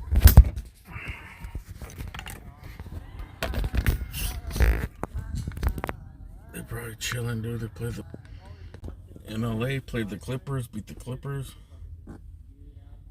Chilling, getting driven around in the Uber, probably. Or I don't know. Maybe a rental.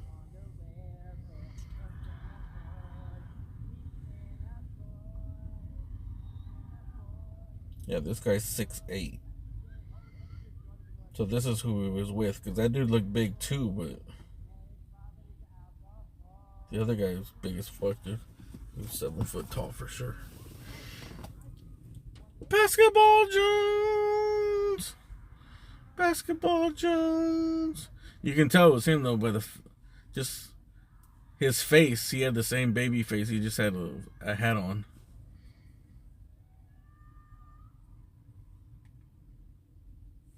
Like some certain players, dude, like when you see them in real life, you really see like, oh shit, these guys are like fucking world class athletes. Like even I seen Sam Cassell, like after he retired, like when he's old, he was already an assistant coach and shit, and he was just big as fuck, dude. He was like, he doesn't look that big on TV during the games. But not as big as like tall, but he was tall, but like, I don't know, he's not that tall. But he's just like big, dude, like his fucking frame. It's like he's just fucking big as fuck. Like he's in the weight room, he's an athlete, bro. Like he's been fucking physically training for fucking 20 years, bro, whatever.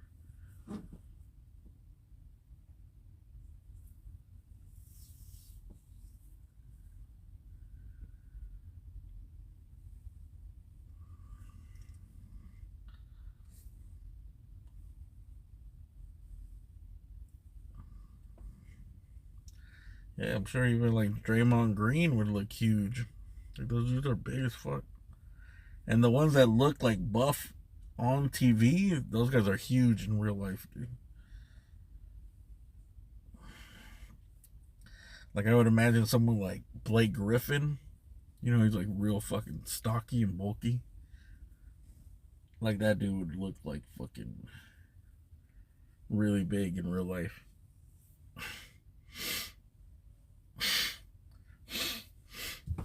Because not only is he bulky like that, but he's also fucking like 6'7"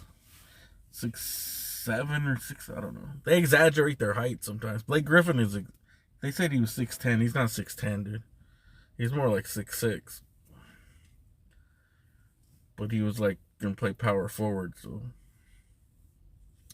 I don't know. There's a thing where the agents exaggerate their heights because they want certain height measurements are better for. I don't know, dude. I guess for your drafting or for everything.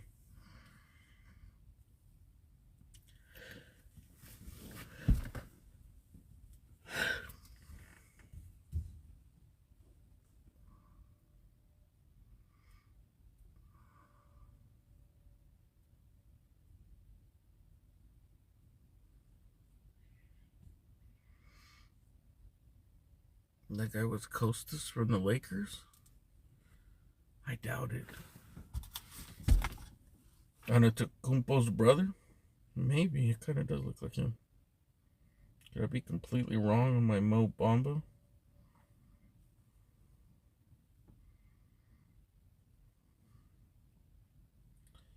Let's see.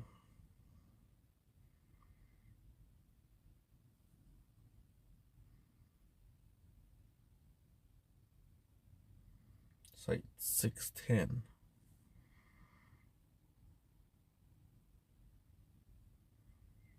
He kind of looks like him too, in a way.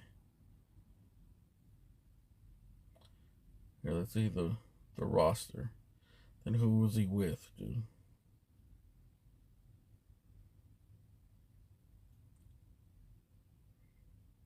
Jared Dudley.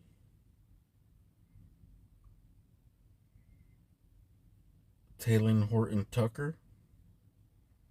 Maybe that's who he was with.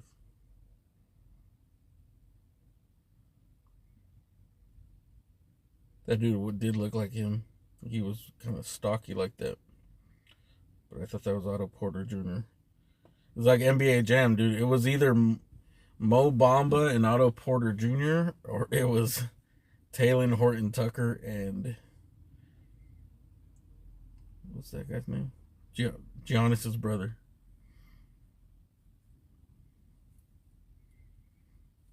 I don't think so, though. Maybe though. Maybe that makes more sense because those other guys, they got a lot of money. So they probably wouldn't even be rolling in that shit. Like they got so much money that they wouldn't be rolling. They got enough money to get like fucking. If they were in an Uber, they get the best fucking Uber. These guys are rookie contracts, dude. So they don't have big money, dude.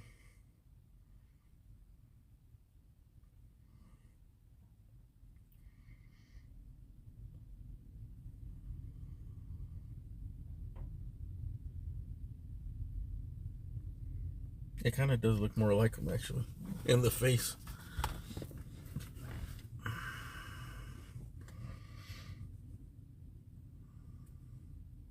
The other guy I didn't see. I just seen like his build. I seen that he was like a light skinned dude. And he was like a buffer, like stockier.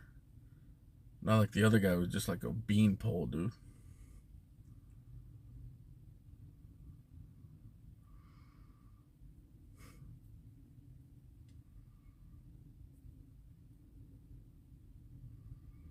Who cares?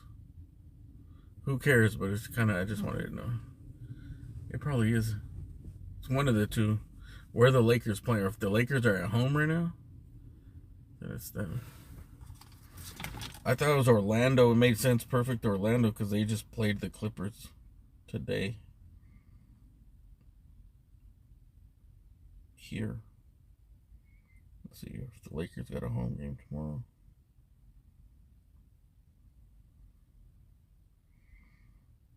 Yeah, that's a good one, dude.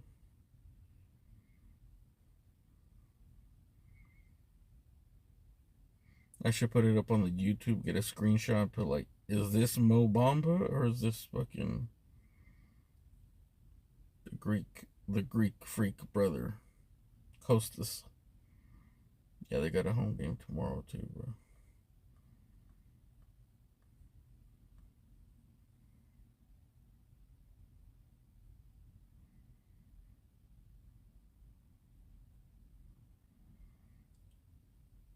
Probably just fucking going for fucking snacks. Imagine how much those motherfuckers eat. They probably gotta eat like fucking 7,000 calories. Dude, probably more than that, dude. Those motherfuckers are huge and athletes. They probably eat like 10,000 calories a day, dude. I eat like 5,000 calories a day. And I don't do shit but drive around, bro. Imagine.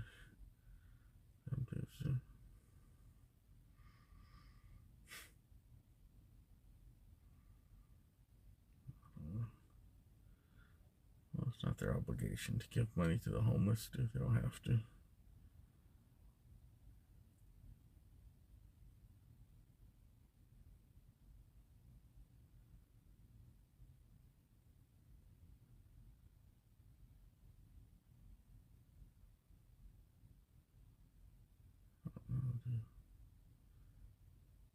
It's good to give stuff to the homeless, but for the ones that are really like heavy on drugs, it's kind of like, oh, you're better off giving them food, I guess. Food and stuff they actually need. Like in the cold time, a sleeping bag. Shit like that.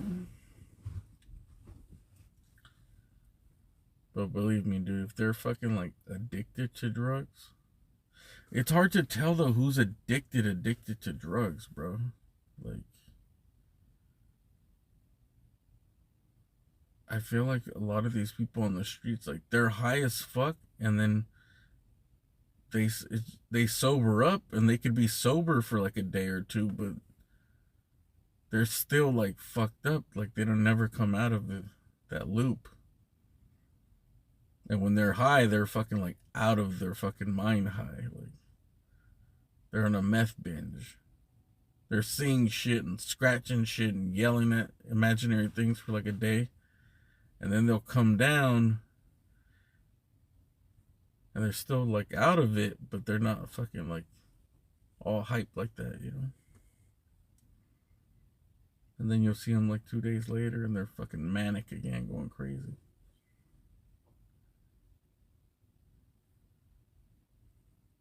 So I don't know if it's like, I don't know, if they're like addicted to drugs, or maybe just drugs are just part of it, dude. Like, if you're out there on the street, just, because I know people, when I used to like fucking fuck around and hang out with people when we were younger, like the people that did drugs, they were addicts, but they didn't know yet, you know?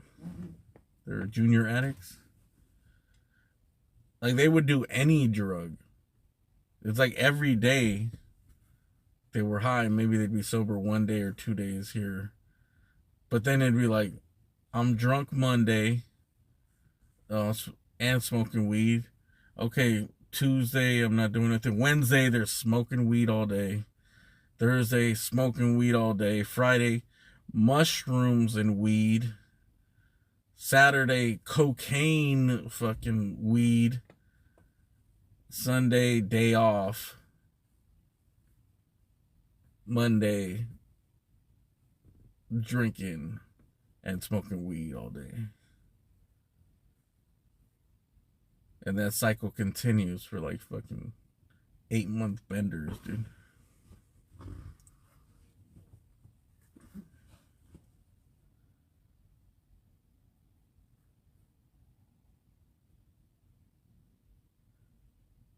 I think that after a while, like, living that kind of life, so it takes its toll on you where you can't really come back to your regular baseline and shit, dude.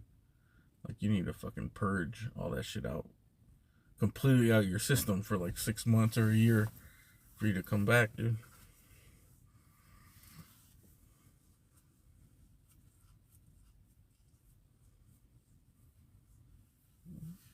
Did they get food? I don't know. I think they're in the gas station, dude, probably getting cigarettes. I could have just got water or some shit.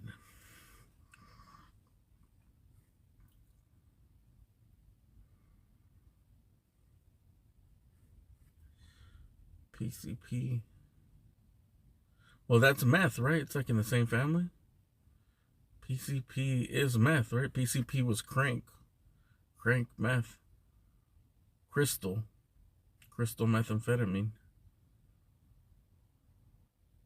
Right? Or was PCP something? I mean, PCP, they used to say it was like embalming fluid or something. It's not the same thing? PCP and meth? It's not in the same, like, pretty much the same thing? Elephant tranquilizer. Angel dust. PCP. I didn't know you like to get wet.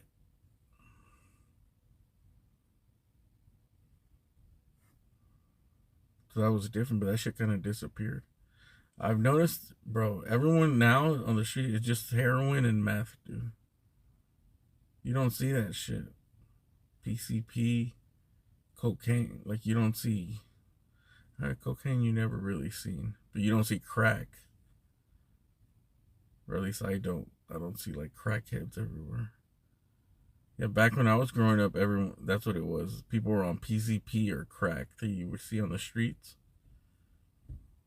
There was a lot of winos and alcoholics, but that's just like a given, right?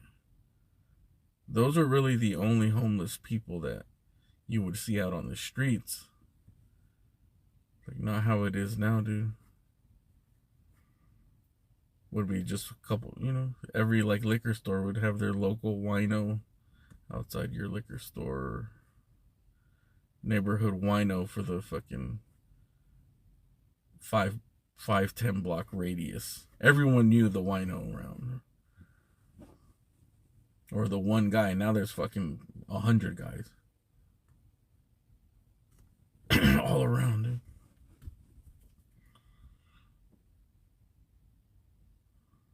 And a lot of crackheads. You could tell crack. When they were on crack, they were on crack. Because they literally ask for crack. Like, oh man, you got some fucking dope, man.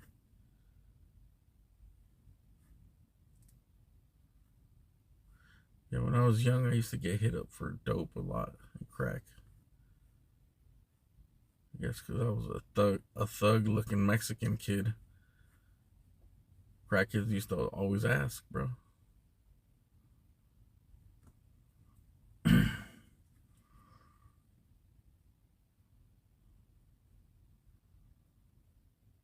Germ stick. We gonna take a dip, just a bit, just a little bit. We gonna smoke a dip.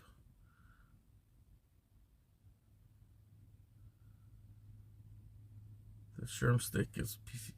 Yeah, I remember some kids had those. They were trying to talk me into doing one. I was like, fuck that. They would keep the cigarettes in a jar, right? Like in a glass jar. But they were dipped. Yeah, I remember carrying cigarettes. Like, oh no, dude, don't take a hit if they offer you cigarettes. They're dipped. Because I actually fucking smoked, they're called, we used to call them not Primos. They used to call them Cocoa Puffs.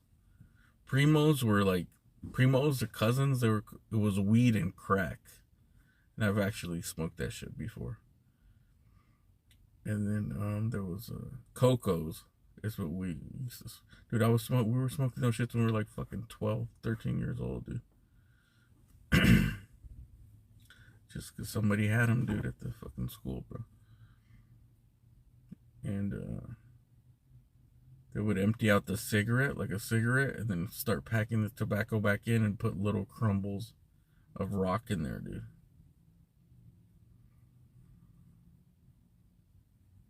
Crack, bro.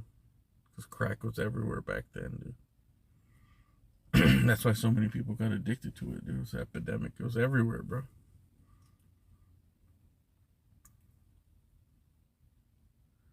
And then, yeah, I remember smoking that shit. I remember just smoking and getting high and, like, just feeling so scared, dude. Like, the moment I smoked it, like, you know, your mouth got numb. And then my chest started beating and it gave me a feeling of just, like, impending doom, like, in my chest, bro. It's like, you know, when people say heroin is like a hug. Like you feel warm inside and you feel euphoria. This was like the exact opposite. I felt cold. It's like cold inside and I felt like my heart beating and just being really scared, dude. Like almost shivering, like fuck. Like it felt like, I don't know, dude. Like you could feel it in your fingertips. Like there was no strength in your body or something, dude. You were so... But it lasted so quick, dude. Like, it would only last, like, 5 minutes or something. It would be really intense at first, and then it would taper down. And it would be, like, 10 minutes later, it would go. It would go away, but, like, right away, you wanted more. Even though it was such a shitty experience. Like, right away, your body fucking was like, oh, dude, okay, I'll do another one.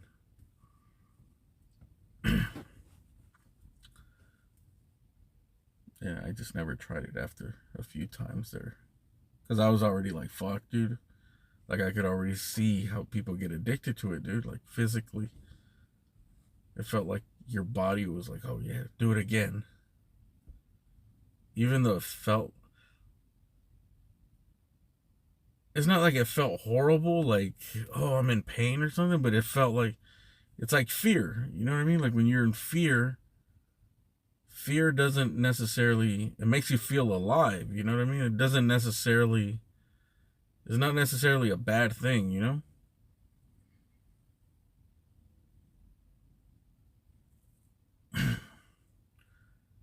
So I think that's why people get addicted, because it's like, oh shit, at least now you're feeling something so fucking intense. If you're someone that, you know, it's just such an intense thing, it's like, fuck, dude.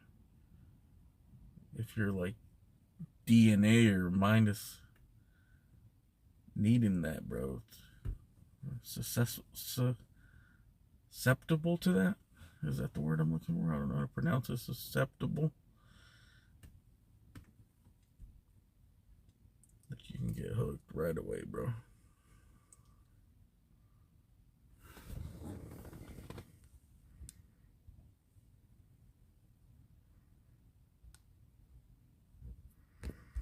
Anyways, I don't recommend that shit on anybody, for anybody, dude.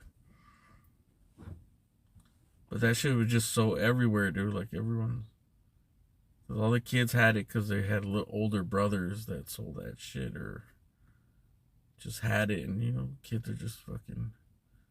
Someone brings it to school, like, look what I got. You want to try it? And it's not like everyone was lining up, but it's kind of like, all right. Like there was peer pressure to try and eventually. I don't know, dude. That's just how it was back then, dude.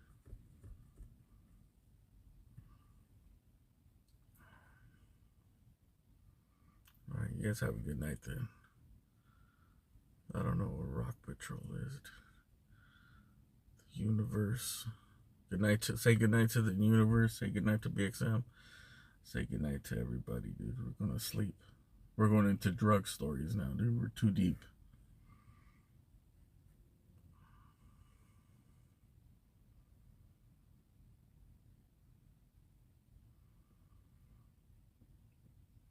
Oh, it's when a person runs out and searches all over the floor for things that look like crack. Oh no, that's for like addicts, bro. I think that's when you're like a super addict. Or I think I could. Yeah, I guess that could happen, dude. But I was a kid, so we didn't like really aim to get high. It was more like experimentation. You know what I mean? But if you're someone that's already smoking and you smoke a lot and you aim to get high, that's your thing. I could see that happening easily, dude. Like, you run out, you're like, fuck, I need more. You start looking for everything that looks like a little piece of rock. Because I remember the shit was just so little, dude. It was just like a, I don't know, tiny piece would get you high, bro. Like a piece the size of a fucking pencil eraser. And I remember just people having it like, oh, this is a, they would just eyeball it like, this is a 10 rock, this is a 20 rock, this is $30 rock. It's not an exact science, it's just like an eyeball, dude. And I think because like when they cooked the shit into with baking soda and they turned it into rock, it made it worth so much more money. And then I think they would add like a bunch of fillers in that shit to stretch it out. Because crack is just like cocaine baked with, they cook it with baking soda and other shit, a few other things, I think. But the more other shit you put in there, then the more you get, the more yield you get, you know? It's not as strong, but they don't give a fuck. Those are drug dealers, dude. They don't give a fuck about the crackheads. Those are drug dealers selling to crackheads, dude. They don't give a fuck.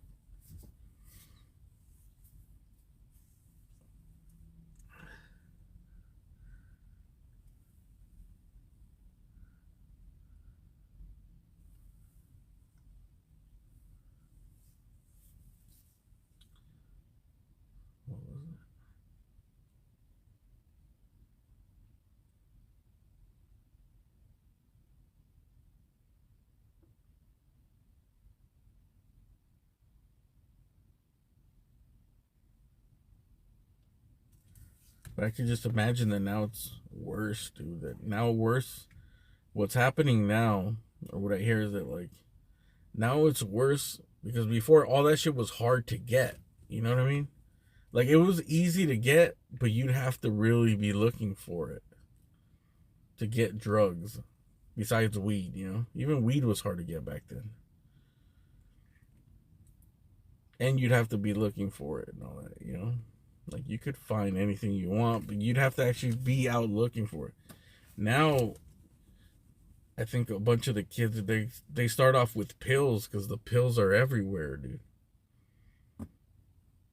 Everybody has pills, dude. Like, everyone has them prescribed. There's so many on the street illegally. And it's just such a convenient thing, right? To be able to swallow a pill and be high. And also that pill, you're basically like, you're taking heroin, baby heroin pills. And everyone has them and they're available. And the kids end up taking them and then they end up getting hooked. There's so many fucking young people addicted to fucking pills, bro. And they're getting prescribed shit from the doctors. And that's hooking them, bro. Like, they're everywhere, dude. So it's like, I'm sure it's a lot easier for people to experiment with shit like that.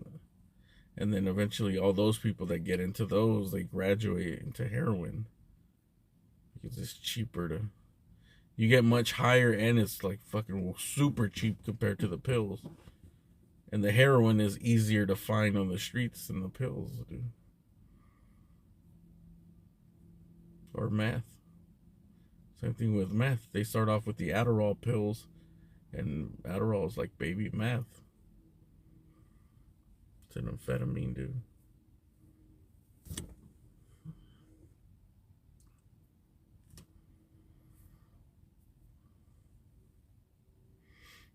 Yeah, the opiates are just heroin. It's the same shit, dude. Like, everyone that says it's the same thing. They say they graduate from they get addicted to opiate pills. And then once you start doing them, you start with the weaker ones, and you need stronger ones, and you need a whole fucking small bottle. You need to take 5 of them a day of the strongest ones, and then you need a whole bottle a day. And then it's so much money. And then eventually, when people are the withdrawals are horrible, you know? So rather than withdraw, people will just graduate. They either get talked into it or out of desperation. Or some people actually just want to try it because they're like, fuck, I'm loving this shit. You mean to tell me that's stronger and better? And they move into heroin, dude. And then once that shit got its claws in you, bro, it's not letting go.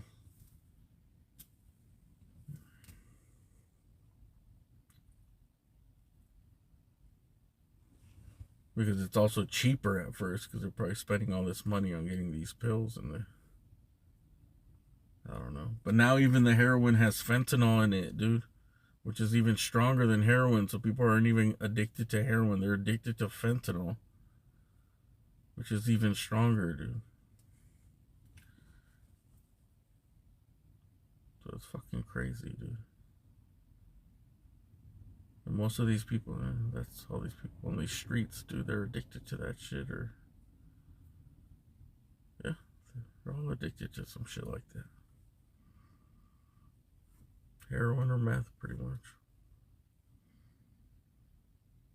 That's why to get off these people on the street, it's like, first you gotta get them sober.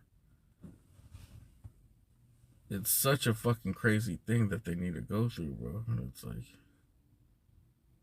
First, the people have to be willing to get sober.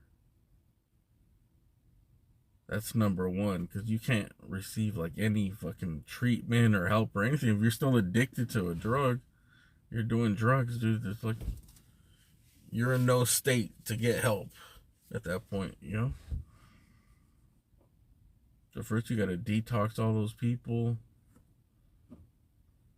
It's kind of impossible to get people to get sober when they don't want to get sober, dude. Pretty much impossible, dude.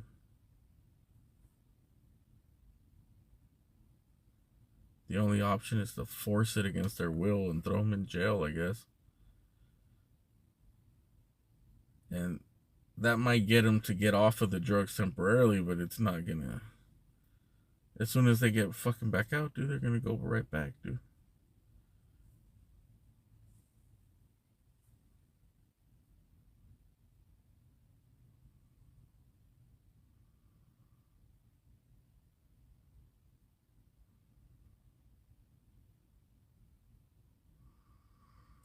met a few pain patients that take heroin because the war on opiates caused doctors to cut them off.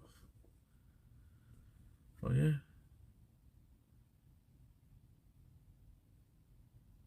Well, yeah, because they're addicted to the opiates, bro. The opiates are... They get addicted, bro. If you've been taking opiates for, like, more than a couple months, like, you're addicted.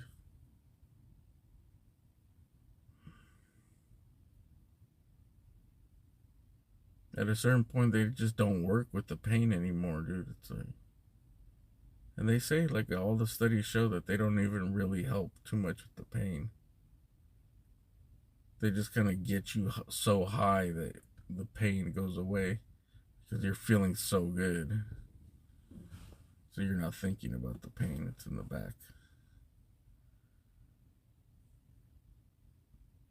Bro, it's not like they're repairing whatever is causing the pain in the first place. But your body grows a tolerance to them and you need more and more and more. And then your body is addicted. Body and mind. So they go to fucking heroin. That sucks.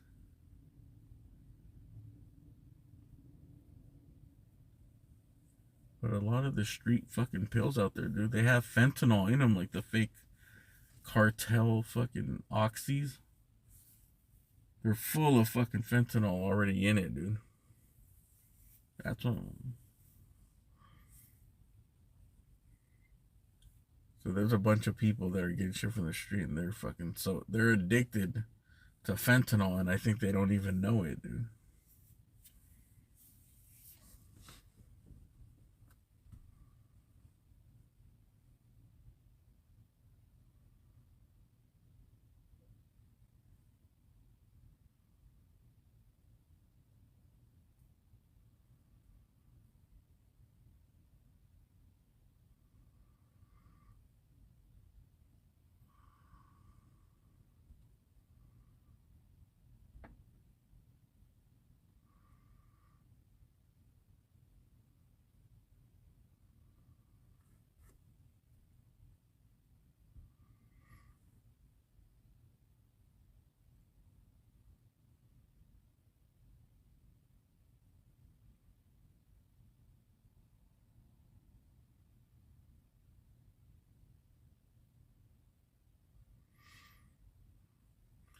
Well, maybe they're good for traumatic injuries and cancer and stuff like that, but it's a temporary fix before the side effects start kicking in.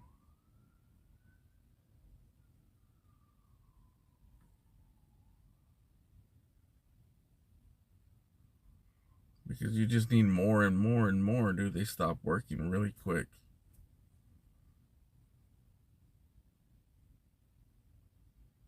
Yeah, that's why a lot of people that do have serious shit like that, they get addicted to.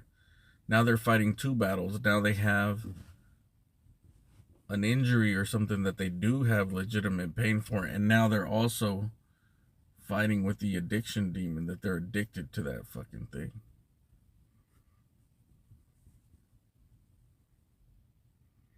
And they need more and more, dude. Oh, shit.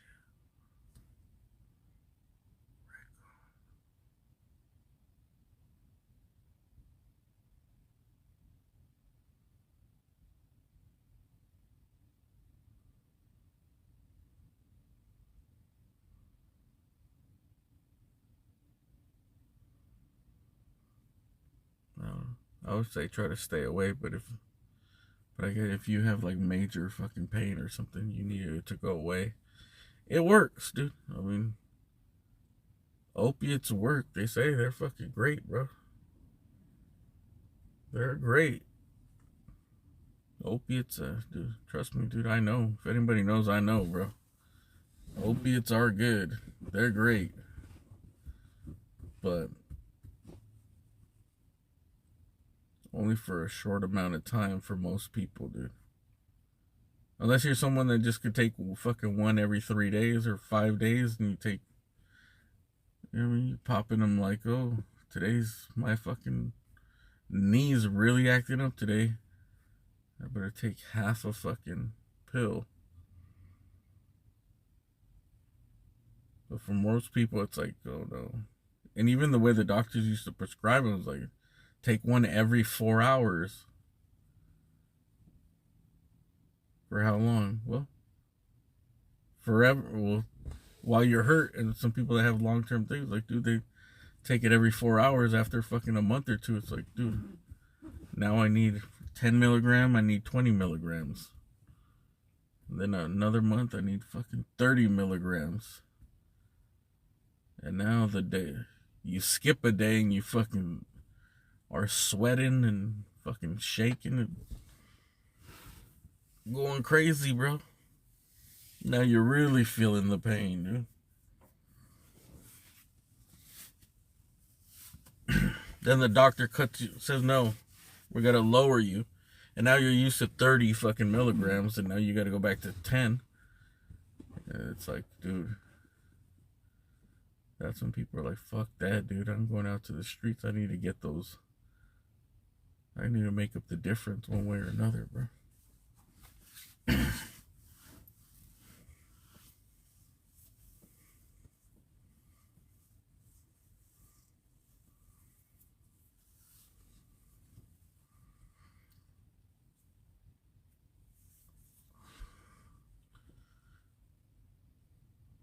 I think what it does is it covers up more. I think it more like makes your brain feel so good that it kind of covers up the pain.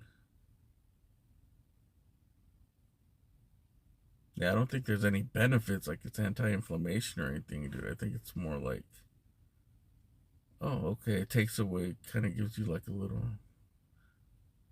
at least for, it gives you euphoria and it makes you feel good and get rid of a lot of shit. Relaxes you, relaxes your whole body, dude. With some euphoria, dude. It really helps mentally, dude. So you can block the horrible, the pain, you know. At least for your brain to be able to block it for some reason, for short amount of time, dude, makes a big difference. As opposed to like when you have a real injury and like, if it hurts every fucking, all day, every time you move, it's excruciating pain. And it hurts like when it's just sitting there, it's like, fuck. Like that's all that's running through your brain. That's all you could think of, dude. It's like, it takes over. The mental part amplifies that shit, dude. So I think the opiates at least will fucking, if it could help getting rid of that mental anguish, dude. But as soon as those shits wear out, dude, the pain's usually still there, bro. It's not healing shit.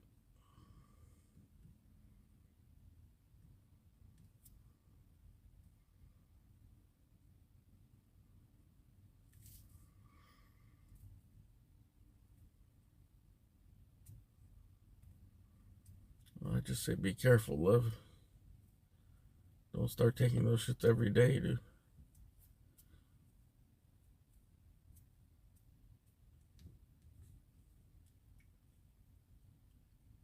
But there's all kinds of medications that have like opiates in them that are in the family.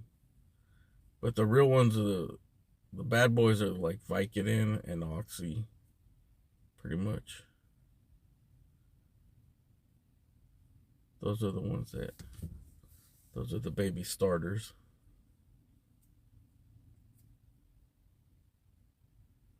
And then there's shit that's way stronger than that, dude. I knew some dude that he had to get a patch, bro. He was so addicted, he had a patch.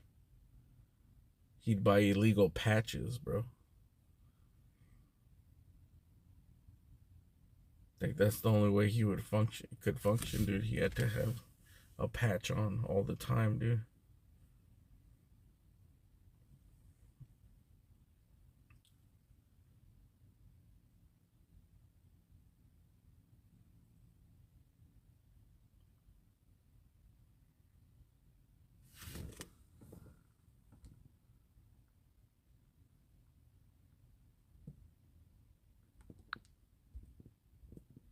Anyways.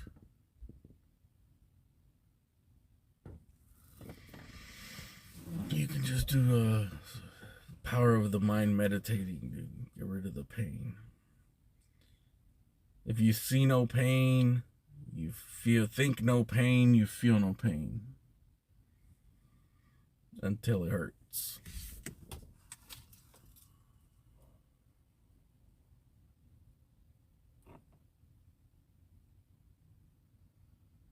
I wonder if that player was Mo Bamba. I think that dude is actually, that guy on the Magic, he had like, I think it was that guy, Mo Bamba. He got COVID and he had like some real serious effects from it. Like, I think that's why he took the year off or some shit, dude.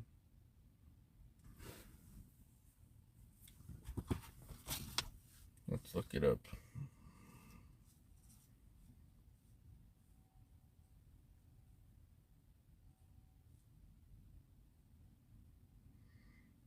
There's also,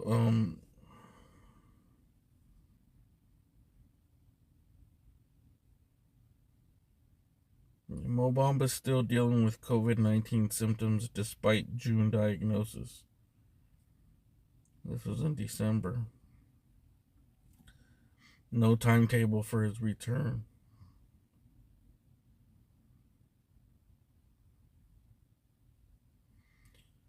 Six months later, Mamba's still dealing with symptoms. There's no real timetable for him to return.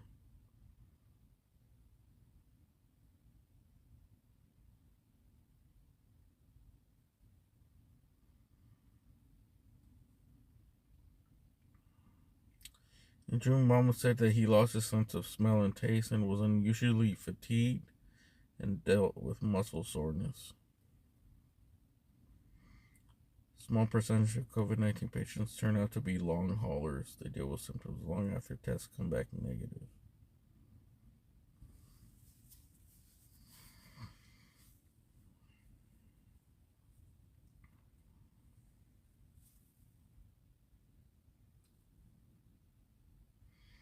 Boston pitcher Eduardo Rodriguez suffered myocarditis, inflammation of the heart during his bout with COVID.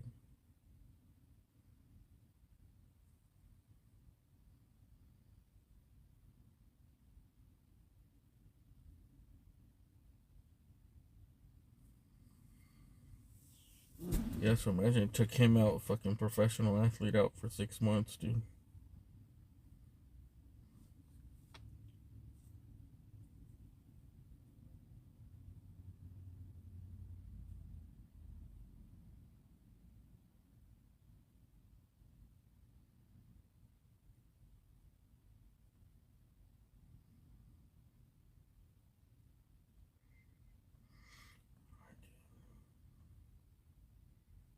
Before I go down to reading news stories, dude, I'll just better let you guys go.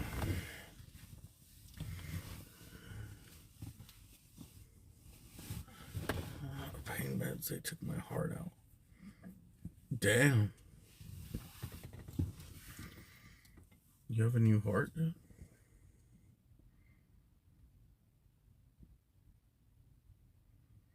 What is happening?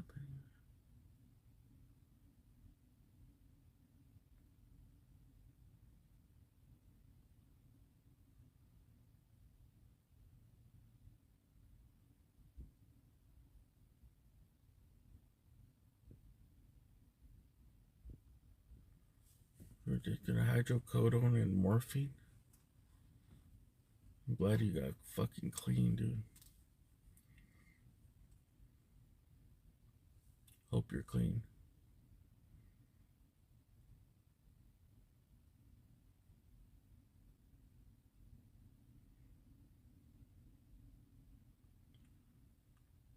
Vaccine work with all blood types?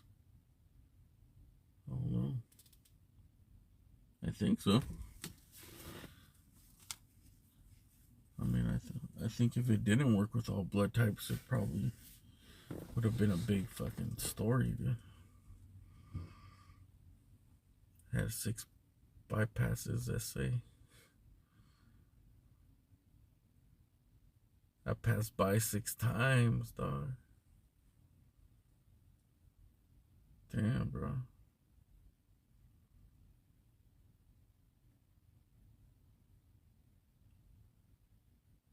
You bypassed the bypass.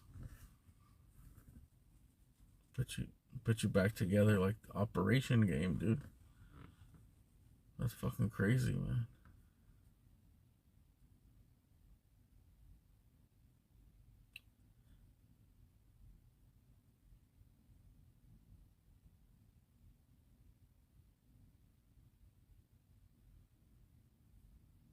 You lived. Prove it. Prove it.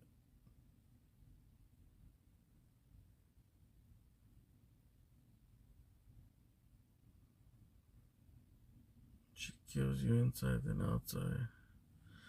Did Kratom really help with the withdrawals or something? Yeah, I know once you get addicted to that shit, it's like it's the mental, it's just everything, dude. Not only is your body physically addicted, but mentally, you're so reliant on the fucking opiates, I think, and on the drugs. Right? Like, you're so addicted to them that there's just the fear of not having them anymore. It's crazy. That's what the fear of withdrawal of. I don't know, dude. It just.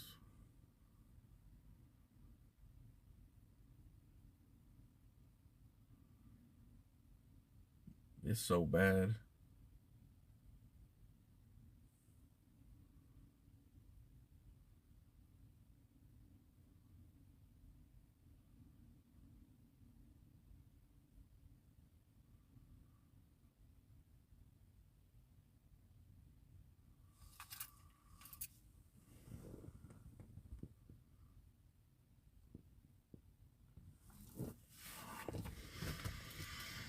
And put Morris back together, bro. It is crazy. Like, we're fucking lucky we're living in times where shit like that is available, dude. My sister had a heart problem. She kind of still does, but she had surgery when she was born. I think my grandmother also died in her 60s of a heart thing, dude. So I kind of like worry about heart problems. Whenever I feel a pain in my chest, I'm like, this is it. This is it. Here it is. Here it comes.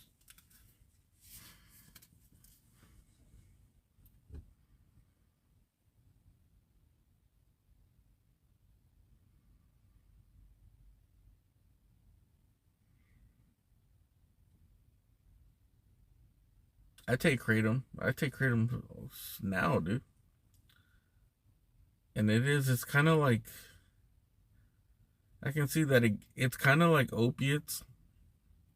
I don't know if it would compare to like morphine or something, dude. Or you would have to take so much of it. But I think that maybe just if you were able to get... The thing about fucking Kratom is like it feels like it's not addicting at all. You know what I mean? Like, there's no withdrawals from Kratom.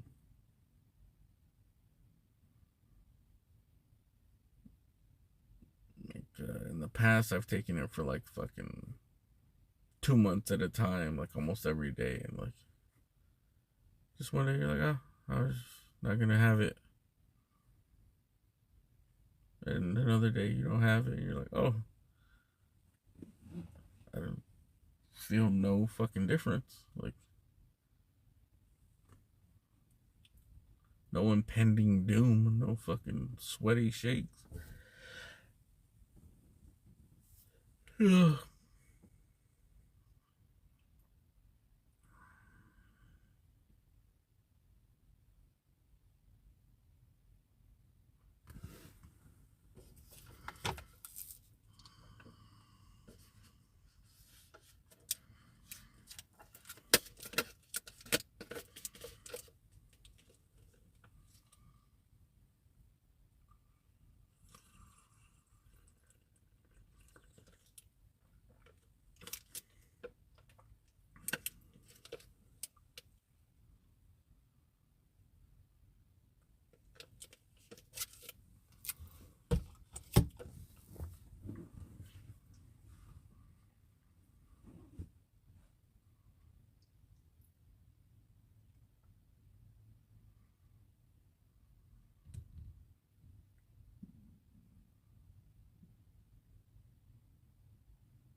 Time to come to an end, and we went down a dark path.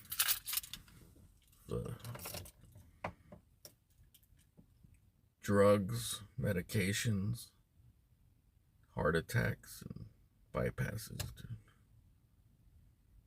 Got real negative. I don't know if it's negative, dude. It's reality, bro. The fuck? We're not living in a cartoon, dude. Oh yeah, they showed us some guy got a bad reaction to the Johnson & Johnson vaccine, and his whole like skin peeled off. Some old man. He had all this swelling like in his feet, and his ankles were all fat and shit, but his skin started peeling off. You'll read about it, dude. It'll be in the news. It'll be on your local Yahoo or Fox 11 or whatever you fucking read, dude. It'll make it. It'll be on World Star.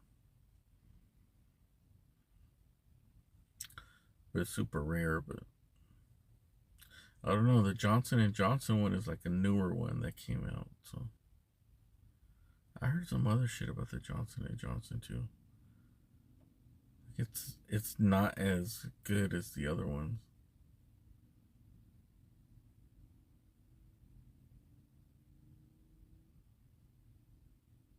It's not as effective. But I think the Johnson & Johnson is the one that only needs one shot, though.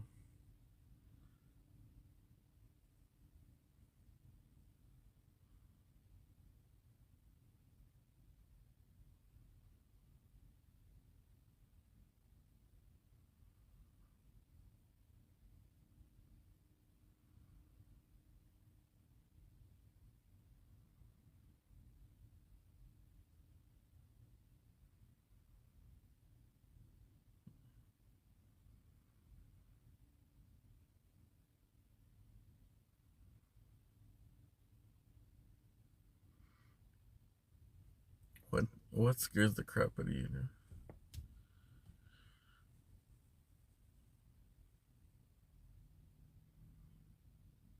Just talk. Or the Johnson & Johnson?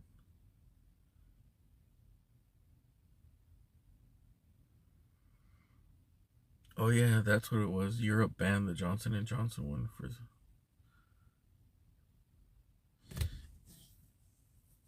It was like a new type of blood clotting. Right? Because they were saying it wasn't like the numbers were super high, but it was like a complete new type of thing. Maybe that's what that skin shit is.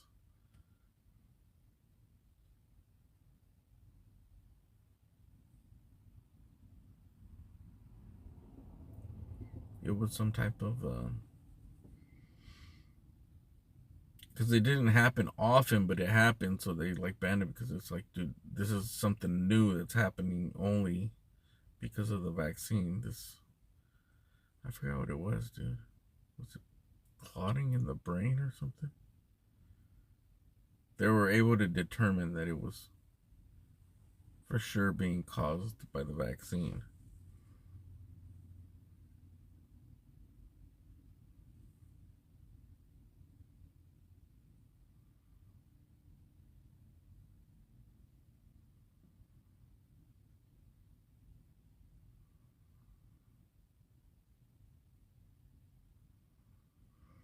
Fuck that, dude. I'm skipping the Johnson & Johnson. I'm not even touching that shit, dude. That shit's fucking making people's skin burn off. Blood clots. It's banned in Europe. Fucking... I'm not getting a fucking vaccine from a company that makes baby oil, dude. I'm not getting a vaccine from a fucking second-rate Q-tip manufacturer, dude. Oh, we make baby powders and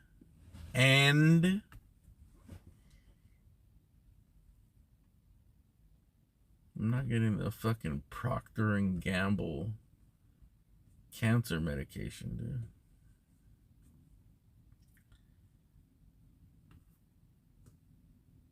I'm not getting the fucking Colgate herpes medication, dude. From Colgate, bro.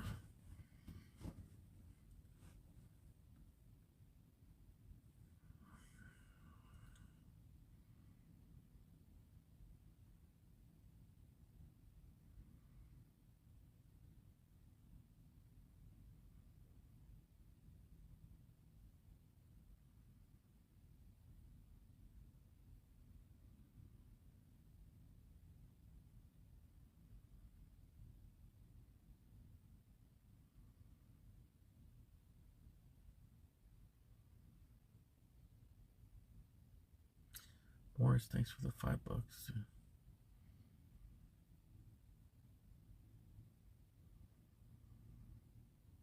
We'll talk about your death experience later, dude. I'm too tired right now to ask you the questions I have to ask.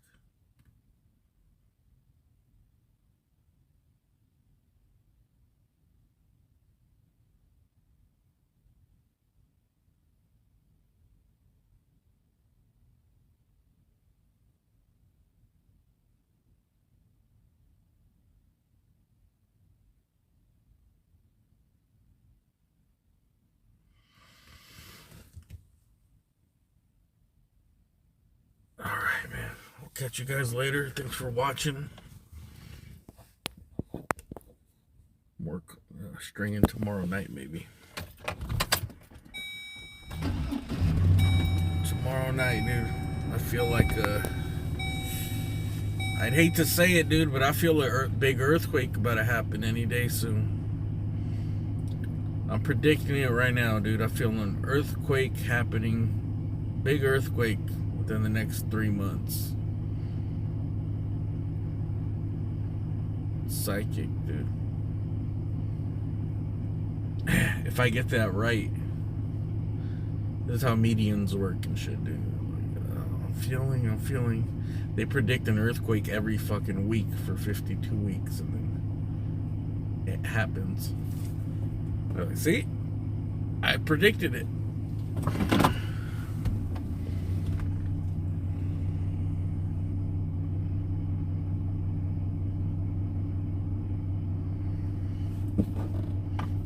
Earthquake we're due, bro.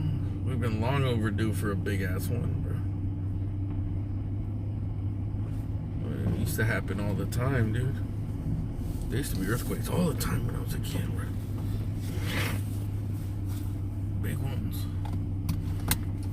Okay, I can't even remember the last time we had fucking there's not even any over like 5 or 6, dude.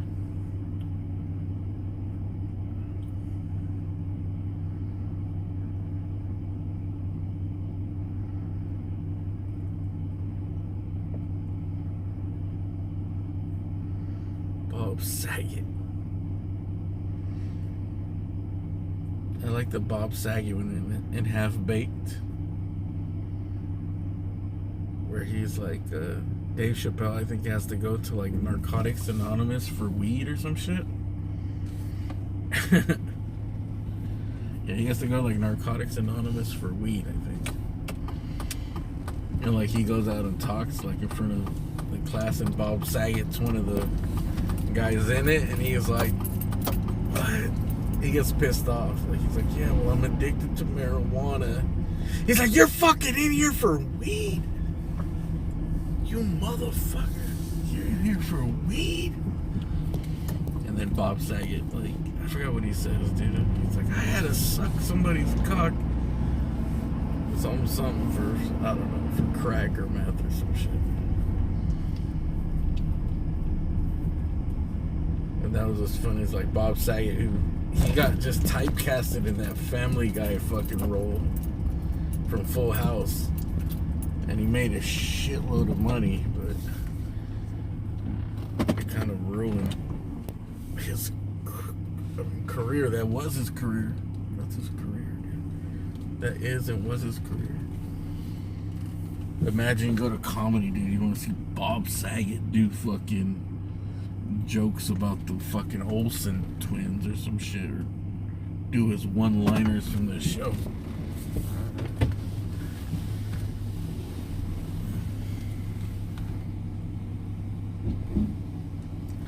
Thought we had some good junk here, dude.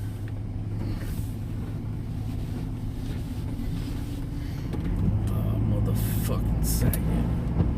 And I remember his comedy is like really fucking, it's not dark, but it's like dirty.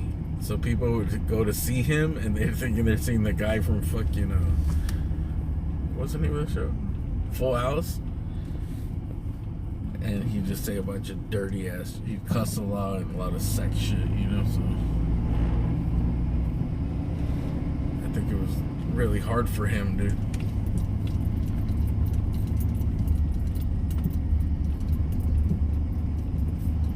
Because he wasn't, I don't think he was, like, he wasn't that Family Guy fucking Full House character. Like, that's not his character. That wasn't him, dude. But he did such a good job playing that fucking role that that's all people fucking believe he was, bro.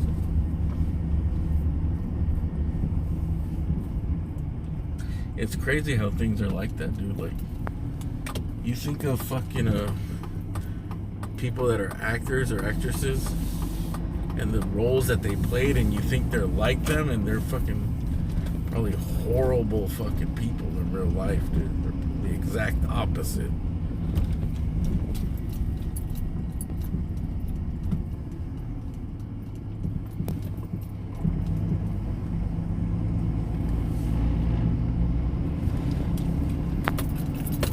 Alright, man. Catch you guys later, dude. I'm just gonna sleep. Night night. Night night.